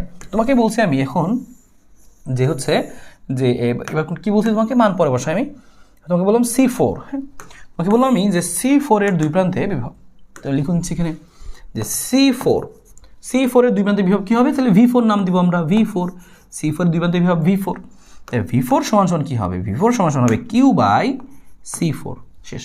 তার মানে যেই ধারকের কথা বলবে সেটা নিচে দিবা, শেষ, আর কোনো কথা নেই। শ্রেণীর ক্ষেত্রে উপরে মোট চার্জ বাই যেই ধারকের কথা বলবে সেই ধারক। যারা একটু মুখস্থ রাখতে চাও, হ্যাঁ, তারা কী করবা, উপরে মোট চার্জ আর নিচে কী হবে, যেই ধারকের দুই প্রান্তে চাবে সেই ধারকের তুমি ধারকত্বটা বসাই দিবা, শেষ। বলছে C1 এরটা তো Q/C1, C4 এরটা তাহলে Q/C4, শেষ। কোন ক্ষেত্রে, শ্রেণীর ক্ষেত্রে, ঠিক আছে, শ্রেণীর ক্ষেত্রে যেহেতু শ্রেণীতে আছে, তো শ্রেণীর ক্ষেত্রে কিন্তু এই জিনিসটা মেনটেন হবে। হ্যাঁ, তো শ্রেণীর ক্ষেত্রে কিন্তু এই জিনিসটা কিন্তু মেনটেন হয়। সো তুমি এই শ্রেণীর দুইটা তুমি পেয়ে গেলো। এখন বাকি মান বসানো তো ব্যাপার না, মান তুমি বসে ফেলতে পারবো যে মোট চার্জ কত, মোট চার্জ কীভাবে বের করতে হয়। যদি মোট চার্জ বের করা থাকে ভালো, না বের করা থাকলে বের করবো, যেটা কিনা আমরা আগে করে আসছি, আগের পেজগুলোতে করে আসছি। কী করবো, মোট চার্জ Q সমান কী হবে, যে CV, Q সমান মোট চার্জ CV। C জানি আমরা, CS আগে তুল্য ধারক বের করবো, তাহলে V করছি না আমরা মোট চার্জ। সো মোট চার্জ জানা আছে, ধরলাম।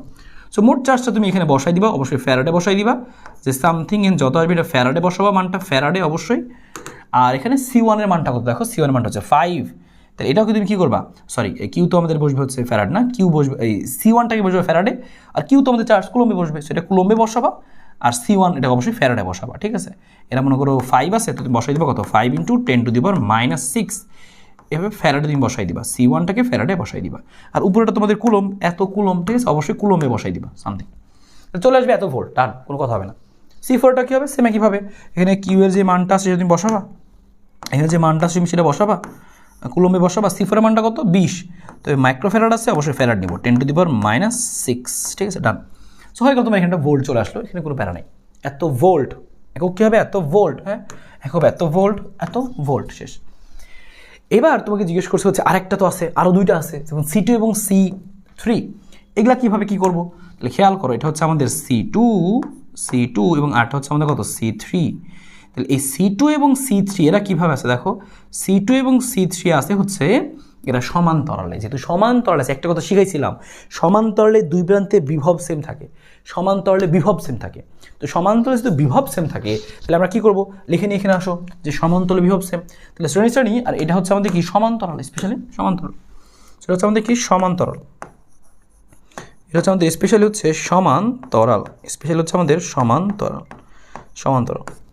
সো সমান্তরাল, সো C1 C4 গেল সমান্তরাল। সো সমান্তরালের ক্ষেত্রেটা কী হবে তুমি খেয়াল করো, সমান্তরালের ক্ষেত্রে দেখো, সমান্তরালের ক্ষেত্রে আমরা কী করবো এখানে, যে সমান্তরালের ক্ষেত্রে একটু তাকাও, যে আমরা লিখবো এভাবে, যেমন C2 এবং C3 আছে, যেহেতু দুটার মান সমান তাহলে লিখে নিব এভাবে, যেহেতু C2 এবং C3 সমান্তরালে তাই C2 ও C3 এর বিভব পার্থক্য সমান, C2 ও C3 এর বিভব, C2 ও C3 এর বিভব পার্থক্য সমান হবে, C2 ও C3 এর বিভব পার্থক্য সমান, কারণ তারা সমান্তরাল আছে, সমান হবে, এবং সেটার নাম আমরা দিয়ে দিচ্ছি, মনে করো, হ্যাঁ নাম দিয়ে দিচ্ছি কত, যে V2 আর V3, তাহলে আমরা লিখবো এভাবে যে V2 = V3, এবং সেটার মান কত হবে, এই যে সূত্রটা লিখছি, মনোযোগী দেখবা কী লিখছি আমরা এখানে লিখবো Q/CP, তোমাকে সহজ করে দিলাম, হ্যাঁ সহজ করে দিলাম, যে তোমাকে পুরো ব্রাঞ্চ সেটটা নিতে হবে।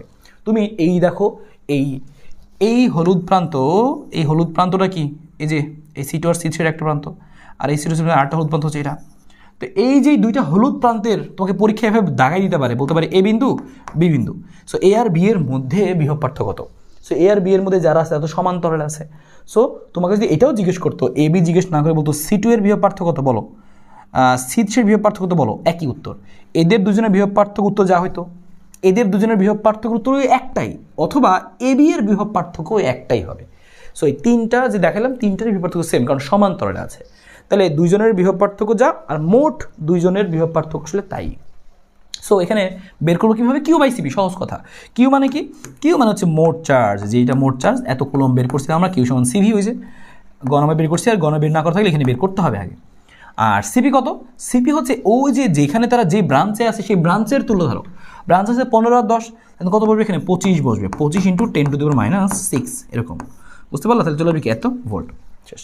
তার মানে যেই ব্রাঞ্চে আছে সেই ব্রাঞ্চেরটা বসবে, তোমাকে মনে রাখতে হবে এই কথাটুকু, যে সমান্তরালের ক্ষেত্রে কী হয়, যে Q/ব্রাঞ্চেরটা, Q/ব্রাঞ্চের তুল্যধারক, Q/ব্রাঞ্চের তুল্যধারক, এখানে কী হবে, Q/একটার তুল্যধারক, একটা ধারক, শেষ। সো শ্রেণীর ক্ষেত্রে Q/C1, শ্রেণীর ক্ষেত্রে Q/C4, মানে যেটা চাবে সেটা নিচে বসবে, শেষ। আর সমান্তরালের ক্ষেত্রে V হবে কি, Q/CP, ওরা যেই ব্রাঞ্চে আছে, তোমাকে যদি বলতো খালি C2 এরটাই বের করো, C3 বের করতে হবে না, তাও এটাই লিখতাম, যে C2 এরটা V2 হবে, এটাই, শেষ। ওকে, বুঝছো, যে দুইটা সমান মানে কি, একটাই হবে। সো আশা করি বুঝেছো যে দুই প্রান্তে বিভবটা কীভাবে বের করতেছে, বিভবটা বুঝে গেলাম। এবার আমরা দেখব হচ্ছে যে এক একজনের মধ্যে যে চার্জ কত করে থাকে, এর মধ্যে চার্জ কত, সো বিভবেরটা আমাদের ডান, হ্যাঁ এই বিভবেরটা আমাদের এখান থেকে ডান, বিভব পার্থক্যটা। এবার হচ্ছে আমাদের কি, যে প্রবাহিত চার্জ, যে এর মধ্যে প্রবাহিত চার্জ কত, যে এটার মধ্যে প্রবাহিত চার্জ কত, Q1 কত, Q2 কত, Q3 কত, Q4 কত, প্রত্যেকের মধ্যে চার্জ কত, এই সবগুলো জানতে চাই, কার মধ্যে কত চার্জ যাবে। তো আমরা এখানে এই জিনিসটা আলাদাভাবে করে নিয়ে আসো, প্রত্যেকের মধ্যে চার্জ, আমি এখানে প্রত্যেকের মধ্যে চার্জের জন্য একটা পেজ নিয়ে নিই। সো আশা করি বুঝতে পেরেছো প্রত্যেকের মধ্যে চার্জটা আমরা কীভাবে বের করতে পারবো, আসো আমরা ট্রাই করি। হ্যাঁ, সো প্রত্যেকের মধ্যে হচ্ছে আমরা চার্জ, হ্যাঁ সো প্রত্যেকের মধ্যে charge, so okay fine. So আমাকে কী করতে হবে, দুই প্রান্তে বিভব না, এবার আমরা কি জানতে চাচ্ছি, 3-এর কোনটা জানতে চাচ্ছি, যে যে প্রতিটি ধারকে চার্জ। সো এবার জানতে যাচ্ছি আমরা কোনটা, প্রতিটি ধারকে চার্জ, প্রতিটি ধারকে চার্জ, প্রতিটি ধারকে চার্জ, ঠিক আছে। সো প্রতিটি ধারকে চার্জ তো কীভাবে বের করা যায় দেখো, মনোযোগ দিয়ে খেয়াল করতে হবে।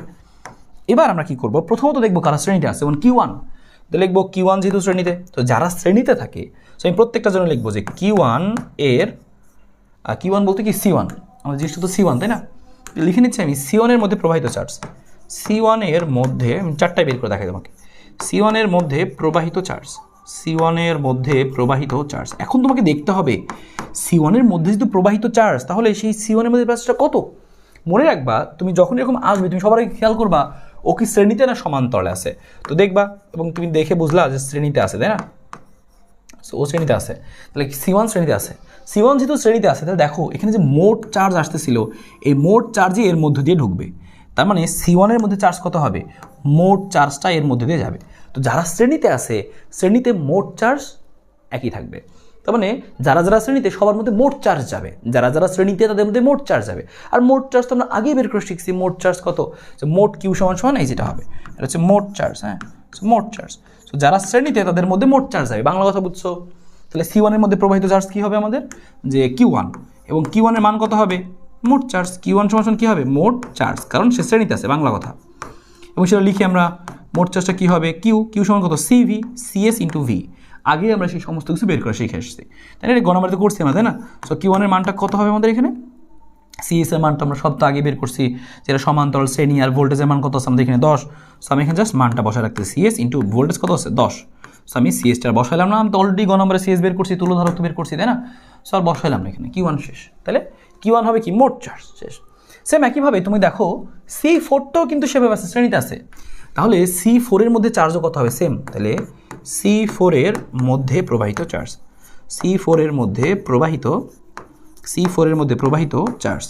তো তুমি কি লিখবা, তুমি লিখবা সেম একইভাবে যে C4 যেহেতু, তাহলে তুমি লিখবা এখানে C4, তাহলে লিখবে হবে C4 equal to, sorry C4 না, C4 এর মধ্যে প্রবাহিত চার্জ হবে Q4, চার্জ তো Q। সো Q4 সমান কি হবে, এখানেও হবে মোট চার্জ, এখানেও হবে কত, মোট চার্জ, কারণ কি শ্রেণীতে। তাহলে তুমি লিখবা Q4 সমান কি হবে, মোট চার্জ কত, CS ইন্টু V, তাহলে উত্তর হবে কত, Q4 সমান CS, আর V এর মান কত 10। সো এনে হিসাব করে তুমি পাওয়া যাবা আরেকটা মান, হিসাব করে তুমি পাওয়া যাবা হচ্ছে কি এত কুলম, শেষ। সো দুইটা তোমার ডান, কিন্তু এবার তোমাকে দেখতে হবে কি, দেখো C2 এবং C3 এরা তো কীভাবে আছে, এরা তো সমান্তরাল আছে, এদের বেলা তো এই জিনিস খাটবে না। তাহলে এবার আমরা দেখি হচ্ছে এটাও শ্রেণীতে ছিল, এটাও শ্রেণীতে ছিল, শ্রেণীর ক্ষেত্রে তুমি নিয়ম শিখেছো। এবার আসো হচ্ছে সমান্তরালে। সো আমি শিখাই দিয়েছি, তুমি একবার দুইবার করে তোমাকে প্র্যাকটিস করতে হবে, স্যার একেবারে আগে করোনি, এটা তোমাকে 2-3 বার করতে হবে, পরীক্ষা হলে পারবা না, তুমি ভুলে যাবা, উল্টাপাল্টা হবে। সো তোমাকে একটু প্র্যাকটিস করতে হবে, যারা একদমই করোনি, আগে একবারে করোনি, এবারই প্রথম করছো, 2-3 বার করো, অঙ্কটা মাস্ট, নাম্বার পেন্সিলে তো একটু করতেই হবে। সমান্তরাল দেখো কোনটা সমান্তরাল আছে, C2 সমান্তরাল আছে, C2টা বের করি, তাহলে C2 এর মধ্যে প্রবাহিত চার্জ, তো C2 এর মধ্যে প্রবাহিত চার্জ, C2 এর মধ্যে প্রবাহিত চার্জ। সো C2 এর মধ্যে প্রবাহিত চার্জটা কত, C2 এর মধ্যে প্রবাহিত চার্জটা হচ্ছে, হ্যাঁ C2 এর মধ্যে প্রবাহিত চার্জটা তুমি খেয়াল করো, C2 এর মধ্যে প্রবাহিত চার্জ দেখো, C2 এর মধ্যে প্রবাহিত চার্জকে নাম দিব হচ্ছে আমরা কত, নাম দিলাম মনে করো হচ্ছে Q2। সো Q2 সমান কি হবে, এবার তো মোট চার্জ না, কারণ শ্রেণীতে তো না, সমান্তরালে। সো এবার তুমি কি করবা, তখন তুমি এরকম ভাববা, ওকে ফাইন, যদি না তাহলে আমি লিখবো Q সমান কি, Q2 সমান কি, দেখবা C2V2 শেষ, এরকম লিখবা। এবার তোমার আগেরটা করার দরকার নাই, তুমি লিখবা কি, Q2 সমান হবে C2V2, তার মানে এই C2 এর মধ্যে দুই প্রান্তে যে বিভব আর C2 এর যে ধারক সেটা গুণ করলে তুমি পাওয়া যাবে কি, Q সমান CV, Q সমান CV, সো Q সমান কি C2V2, এভাবে লিখবা। সমান্তরাল বেলায় তুমি C2V2 লিখবা, এখানে তুমি একদম Q4 সমান C4V4 এর মানটা একদম ডাইরেক্ট বসাই দিছো। সো এখানে টেনশন নাই, এখানে তুমি খেয়াল করো যে সমান্তরাল বললে তুমি লিখবা এরকম, যেমন তোমাকে আরেকটা আমি দেখাই, ওইটা যে লিখছিলাম আমরা, ওটা C3 আছে, তো তুমি C3টাও সেম একইভাবে লিখবা, তুমি লিখবা, নিচে আমি একটু ফাঁকা দিয়ে লিখতেছি যে C3 এর মধ্যে প্রবাহিত চার্জ, C3 এর মধ্যে প্রবাহিত চার্জ, C3 এর মধ্যে প্রবাহিত চার্জ। তো C3 এর মধ্যে প্রবাহিত চার্জ কী হবে তুমি খেয়াল করো, C3 এর মধ্যে প্রবাহিত চার্জ হবে, তাহলে তুমি সিম্পল রাখো, তাহলে তুমি লিখবো হচ্ছে Q3, তাহলে এখানে তোমার কাজ এইটাই, Q3 সমান, যেহেতু সমান্তরাল আমি বুঝছি C3 এমন জায়গায় আছে যেটা কিনা সমান্তরাল পজিশনে, সো সমান্তরালে আছে। তাহলে এবার কী করবো আমি, এবার হচ্ছে Q3 সমান লিখবো কি আগের মতো C3V3 শেষ। কিন্তু কথা হচ্ছে, আচ্ছা ঠিক আছে আমি তো C2 এর মান দেখতে পাচ্ছি কত 15। তাহলে এই মান বসাই দিই আমি, কিউ টু সমান সমান কত, যে 15। 15কে অবশ্যই কী বানাবো, 10⁻⁻6 দিয়ে গুণ করবো। কিন্তু ভাই ভি2 কত, ভি2 হচ্ছে এটার দুই প্রান্তে বিভব পার্থক্য। এই যে বিভব পার্থক্য বের করে শিখছিলাম না, সমান্তরালে বিভব পার্থক্য কেমনে বের করে, মনে করে দেখো তো, কিউ/সিপি, মনে পড়ে কিনা, শিখছিলাম না সমান্তরালে বিভব, এই যে কাজে লাগলো, কিউ/সিপি। মান বসে দাও, ডান। কিউ এর মান মানে মোট চার্জ, ওই যে মোট চার্জ লেখা আছে কিউ সমান সিএসভি। তো তুমি কী করবা, এই কিউটির মান কিন্তু পেয়ে যাবা। হ্যাঁ, সিপি মানে কত, কোন জায়গাকার সিপি, সে যে ব্রাঞ্চে আসে সেখানকার সিপি মানে কত, 25। সিপি কত এখানে 25। হ্যাঁ, সিপি মানটা কিন্তু এখানে 25, তাহলে তোমার কিন্তু এখানে উত্তর চলে আসবে। সেম একইভাবে কিউ3 সমান C3V3। সো কিউ3 তো ভাই আমি বের করতে চাই, সো কিউ3 সমান সমান C3, সি কত দেখো 10, তো 10 লিখবো আমরা, 10 × 10⁻6। ওকে, C3 নিয়ে কোনো টেনশন নাই, যা আছে বসাইছি। কিন্তু V3 লাগবে, V3 কত, এই দেখো C3 এর দুই প্রান্তে যে বিভব সেটা হচ্ছে V3। তাহলে ভি কীভাবে লিখবো, সমান্তরালে বিভব কীভাবে বের করতে হয় মনে আছে, কিউ/সিপি, সমান্তরালে বিভব কিউ/সিপি। এখন তুমি দেখো মান বসায় দাও, সেই মানটা আমি বসায় দেখাচ্ছি। কিউ3 সমান সমান এখানে 10 × 10⁻6, আর এখানে মোট চার্জ তো আমাদের বের করতে হবে, বা বের করছি আমরা আগে। আর এখানকার সিপিটা কত, যারা যেই ব্রাঞ্চে আছে সেই ব্রাঞ্চে কত, 25, 15×10=25, তাহলে 10⁻6। তো তুমি হিসাব করে পেয়ে যাচ্ছ এখানে কি, কিউ3। তা দেখো কিউ1, কিউ4, কিউ2, কিউ3 সবগুলাই পেয়ে গেলাম। সো তুমি কিন্তু দেখো সবগুলো উত্তর পেয়ে গেলা। তোমাকে এটাই জিজ্ঞেস করছিল, প্রত্যেকের মধ্যে তুমি চার্জ বের করো। সো প্রত্যেকের মধ্যে চার্জ বের করা আমাদের ডান, আবার বিভব পার্থক্য বের করা ডান। এবার সঞ্চিত শক্তি, সেটা আরও সহজ, এইটুকু তোমার আগে লাগবে, এইটুকু আগে করতে হবে। হ্যাঁ, এবার তোমাকে আমি জিনিসটা একটু ছোটো করে এখান থেকে তোমাকে আমি দেখাই, জিনিসটা কপি করে নিচ্ছি। হ্যাঁ, তুমি এই যে তুমি বের করলো জিনিসগুলো, তুমি এইগুলোকে বের করে নিবা। হ্যাঁ, তুমি জিনিসগুলো বের করে নিবা, অথবা এক কাজ করে তোমাকে আলাদা আলাদা আমি দেখাই, সিওনের মধ্যে আমি এখানে প্রত্যেকটা মধ্যে আলাদা করে দেখাই। আমি এই জিনিসগুলো মুছে দিচ্ছি, এখানে নতুন করে তোমাকে দেখাই, প্যারা নেই। সো আমি নতুন করে দেখাচ্ছি, যাও। সো নতুন করে তোমাকে দেখাই দিই যে প্রত্যেকের মধ্যে সঞ্চিত শক্তি, এই চারটার মধ্যেই সঞ্চিত শক্তি কত হবে। সো আমরা এখানে আলাদা করে বের করি সঞ্চিত শক্তি। হ্যাঁ, সঞ্চিত প্রবাহিত C3-র মধ্যে সঞ্চিত শক্তি, C3-র মধ্যে সঞ্চিত শক্তি, সঞ্চিত শক্তি, সঞ্চিত শক্তি। সো প্রতিধারকে চার্জ না, প্রতিধারকে সঞ্চিত শক্তি। হ্যাঁ, সব জিনিসগুলো আমরা একটু চেঞ্জ করে নিলাম। প্রতিধারকের মধ্যে কী হবে, সঞ্চিত শক্তি, যে মোট সঞ্চিত শক্তি না, প্রত্যেক ধারকের মধ্যে সঞ্চিত শক্তি। তাহলে কীভাবে তুমি লিখবা, আসো C1-এর মধ্যে সঞ্চিত শক্তি, নাম লিখে নিচ্ছি আমরা এখানে, দ্রুত করবো আমরা। C1-এর মধ্যে সঞ্চিত শক্তি, C1-এর সঞ্চিত কী হবে আমাদের, E1 সমান কী হবে, হাফ C1V1²। শেষ। E1 বের করতে বসে কি লিখবো, হাফ C1V1²। শেষ। কিন্তু ভাই আমি তো C1 জানি, V1 তো জানি না, বের করবো, এই লিখে ফেলে আসো। E1 সমান কী হবে, এই যে হাফ C1-এর মান কত, C1 হচ্ছে 5, তাহলে 5 বসাই দিব, তবে অবশ্যই 10⁻⁻ কত হবে, -6, মানে ফ্যারাডে নিয়ে নিব। V1 কীভাবে হবে, V1 কীভাবে আছে, শ্রেণীতে আছে। আমরা জানি শ্রেণীতে কী হয়, যে মোট চার্জ ভাগ হচ্ছে কি C1, Q/C1, শিখছিলাম না শর্টকাট, এই যে ডাইরেক্ট বসাই দিব, Q/C1, Q এর মান C1 বসাই দাও। আমি আর বাকিটুকু করলাম না। সো আশা করি তুমি এখানে বুঝে গেছো, ঠিক আছে। সো গেল আমাদের। এবার হচ্ছে C4-এর মধ্যে সঞ্চিত শক্তি।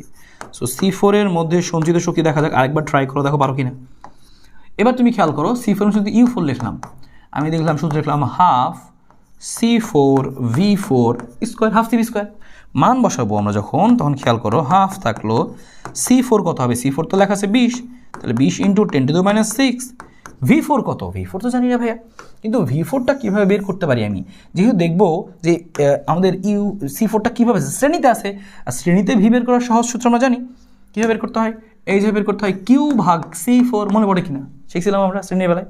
তো এখান থেকে তুমি কিন্তু U4টা পেয়ে গেলা, খুব সুন্দর মতো জুলে চলে আসবে, সব কিছু ফেরাটে নিবা, জুলে চলে আসবে। সোরা একইভাবে দেখো সমান্তরালে যখন আসে, তখন তুমি লিখবা C2-এর মধ্যে হচ্ছে সঞ্চিত শক্তি, C2-এর মধ্যে হচ্ছে সঞ্চিত শক্তি। কী হবে, তুমি নাম দিলা হচ্ছে মনে করো কত, এখানে U2। সো U2 সমান কী হবে, হাফ, তাহলে লিখবো তুমি C2V2²। তাহলে সব কিছু প্র্যাকটিস হয়ে যাচ্ছে আমাদের এই অঙ্কের মাধ্যমেই। হ্যাঁ, যা শিখছিলাম আমরা।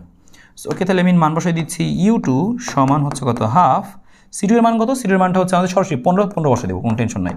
সো 15 × 10⁻6। কিন্তু ভাইয়া আমরা এখানে হচ্ছে যে এই যে ভি এর মান কত বসাবো, ভি দেওয়া নাই, কিন্তু ভি কোনটা, C2-এর দুই প্রান্তে বিভব, এই যে এই দুইটা, সেটা সমান্তলে আছে, দেখতে পাচ্ছি এটা সমান্তলে আছে, চেক দিতে হবে কোথায় আছে, সমান্তলে। আর সমান্তলে বিভব বের করে শিখছিলাম আমরা কত, Q/CP। কিউ ছিল মোট চার্জ, আর সিপি যেটা একটু আগে শিখে আসছি না আমরা, যে এইভাবে করে বের করে শিখে আসছি না ভিডিও, হ্যাঁ শিখে আসছি, সমান্তরালে কীভাবে ভি বের করতে হয়। সো C3 এর মধ্যে সঞ্চিত শক্তি আমি আরও একবার দেখাই দিচ্ছি, তুমি পুরো জিনিসটা বুঝতে পারবা। আর এগুলো কিন্তু বোর্ডের প্রশ্ন, বোর্ডে কিন্তু আসছে, আমি তোমাকে দেখাবো, তুমি বুঝতে পারবা। তাহলে নাম লিখে দিচ্ছি আমি কত, U3 কত হবে, হাফ C3V3 স্কোয়ার। সো তুমি এখন বসাই দাও, হাফ কত আছে, C3 কত, C 10, so 10 into 10 to the power -6। আর V3 কত, V3 হচ্ছে আমাদের বের করতে হবে, ভিতরে নাই। সো V3 কোথায় আছে, কীভাবে অবস্থান করছে, সমান্তরালে অবস্থান করছে। সো সমান্তরালে আমি জানি, নিয়ম জানি, কি করতে হয়, কিউ ভাগ সিপি। সো বসাই দিব যে কিউ বাই হচ্ছে সিপি।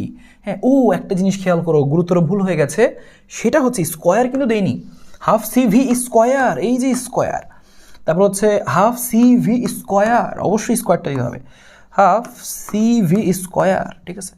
তারপর হচ্ছে এখানে তুমি দেখো এই যে half CV square, so must square দিতে হবে। সো তুমি কিন্তু এভাবে করে বের করে ফেলতে পারবা প্রত্যেকটার এই সঞ্চিত শক্তি। সো আমরা প্রত্যেকটার বিভব বের করতে পারি, প্রত্যেকটার চার্জ বের করতে পারি, প্রত্যেকটার সঞ্চিত শক্তি বের করতে পারি, ঠিক আছে। সো এই হচ্ছে আমাদের এখানকার জিনিসগুলো। সো আশা করি আমরা এখান থেকে বুঝতে পেরেছি। এবং তুমি যদি লাস্টলি একটু খেয়াল করো যে এখানে আমাদের হচ্ছে যে ঘ নম্বর যে প্রশ্নগুলো একটু তুমি খেয়াল করো, এই যে ধারকের সঞ্চিত শক্তি কী পরিমাণ একই হবে কি না, মানে জিজ্ঞেস করে এভাবে যুক্ত আছে, আমি যদি এটা খুইলা ফালাই দিই তাহলে কি সঞ্চিত শক্তি আগের মতো থাকবে, উত্তর হচ্ছে আগের মতো থাকবে না, চেঞ্জ হবে। সেম একইভাবে যদি আমি এই ধারকের একটা পাতের মধ্যে আমি একটা কাগজ ঢুকাই বা একটা সমান্তরালে পাত প্রবেশ করাই, তাহলে কি চেঞ্জ হবে। এরকমভাবে বিভিন্ন চেঞ্জগুলো দিয়ে তোমাকে জিজ্ঞেস করে বা তোমাকে বলবে এই ধারকগুলোকে কীভাবে যুক্ত করলে সর্বোচ্চ সঞ্চিত শক্তি পাবো। মনে রাখবা যে ধারকগুলোকে আমরা সমান্তরালে যুক্ত করি, সর্বোচ্চ সঞ্চিত শক্তি পাবো। সো এই অঙ্কগুলোর ভ্যারিয়েশনগুলো আমরা একটু চলো সিকিউ এর মধ্যে গিয়ে জাস্ট একটু চেক দিই, আচ্ছা ঠিক আছে আমরা এখানে যে আসছে এই জিনিসটা আমাদের পক্ষে পারা সম্ভব কিনা। তোমরা সরাসরি দেখো সিকিউয়ে চলে যাচ্ছি, তোমাকে সিকিউ একটু পড়ে আমি দেখাই কীভাবে এই জিনিসটা তুমি কাজ করতে পারবা। তবে আরেকটা প্রশ্ন তোমাকে আমি দেখাতে চাই, এই প্রশ্নটা দেখো, এই প্রশ্ন এখানে দেখাচ্ছি, এবার তুমি খেয়াল করো, এই দেখো এখান থেকে আমি তোমাকে এই প্রশ্ন একটু দেখাই, এই প্রশ্নটা। সো এইটা কিন্তু 1 বছর পরীক্ষা এসেছিল, নর্মালি আসে না, কিন্তু 1 বছর আসছে। তো তুমি একটু খেয়াল করো, তোমার এখানে কি দেওয়া আছে, দেখো তড়িৎ দ্বিমেরু দেওয়া আছে, বলছিলাম সূত্র বলছিলাম এরকম যে উদ্দীপকের পি বিন্দুতে তড়িৎ বিভব বের করো। সো পি বিন্দু হচ্ছে এটা। সো এই যে কোনো বিন্দুতে তড়িৎ বিভবের সূত্র একটাই সূত্র লিখে দিয়েছিলাম, 1/4πε0 p cos θ r square. P এর জায়গায় বসবে কিউ ইন্টু 12। দেখো সমস্ত মান দেওয়া আছে, যে কিউ এর মান দেওয়া আছে কত, -4, এখানে দেওয়া আছে কত, +4, মানে 4 মাইক্রোকুলম। সো কিউ এর মান দেওয়া আছে, কিউ কত আমাদের এখানে, যে 4 মাইক্রোকুলম, মাইক্রো মানে 10⁻⁻6। আর এল এর মান কত দেখো লেখা আছে 0.1 মিটার, এই যে 0.1 মিটার এটুকু লেখা আছে। তো এল এর মানটা কত, 0.1 মিটার, ও সরি মিলিমিটার দেওয়া আছে, মিটার হবে 10⁻³ এত মিটার। সো কিউ দেওয়া, এল দেওয়া, কোনো প্যারা নেই আমার। সো ডান। এবার বলছিল যে ওপি রেখার ডিমেরুর মধ্যবিন্দু যথাক্রমে 0 ডিগ্রি এবং 90 ডিগ্রি উৎপন্ন করলে পি বিন্দুতে তৈরি কীরূপ পরিবর্তন হবে। তাহলে বলছে যে ওপি রেখা যে যথাক্রমে 0 এবং 90, সো 0 এবং 90 তোমাকে প্রাবল্য বের করে দেখতে হবে কীরূপ পরিবর্তন হয়। সো 0 ডিগ্রি যখন একটা সূত্র শিখছিলাম আমরা, একটাই সূত্র শিখছিলাম, একটা দিয়ে সব বের করা যায়, 1/4πε0 p/r³ √কি 1 + 3 cos² থিটা। থিটার জায়গায় বসাবো 0 ডিগ্রি, এক বসাবো 90 ডিগ্রি, তুমি দুইটা ই আসবে, তখন তুমি দেখবা যে ই এর মানটা কি চেঞ্জ আসে, হয়ে গেল। তাহলে আমরা একটা প্রশ্ন শিখে রাখছি যেন এই ধরনের প্রশ্ন আসলেও তুমি করতে পারো, সেটা কিন্তু একবারে অবহেলা করা যাবে না, কারণ এটা কম আসছে দেখি তোমার পরীক্ষার চান্স কিন্তু বেড়ে গেছে যে এটা আসবে এবার, ঠিক আছে। এই জিনিসগুলো একটু ভালো মতো দেখে রাখবো, মাস্ট দেখে রাখবো। এবার তোমাকে আমি কিছু প্রশ্ন দেখাই, আমরা যে এই জিনিসগুলো দেখলাম এগুলোর মধ্যেই আসলে ঘুরে ফিরে আসে কিনা, তোমাকে জাস্ট আমি একটু প্রশ্ন অ্যানালাইসিস করে দেখাই। এখন তোমার প্রশ্ন সলভ করতে হবে না, তুমি দেখেই বুঝবা আচ্ছা এভাবে আমি করতে পারবো। তোমাকে আমি অ্যানালাইসিসগুলো দেখাই, খেয়াল করো। ঢাকা বোর্ড 24 আসছে, এই দেখো দেখেই বুঝছো সমান্তরাল পাত, ওকে। চিত্র অনুযায়ী এবং লেখা আছে 152 ভোল্ট দেওয়া, ওরে বাবা। এই যে ডি এর মানটা দাও, দুই পাতের মধ্যবর্তী দূরত্ব মানে কি ডি। চিত্র অনুযায়ী গঠিত ধারকের সঞ্চিত শক্তি পাওয়া গেল, মানে এটা সঞ্চিত শক্তি কত সেটা প্রশ্নে বলে দিছে, যে ইউ এর মানটা সামথিং বলে দিছে, এত জুল।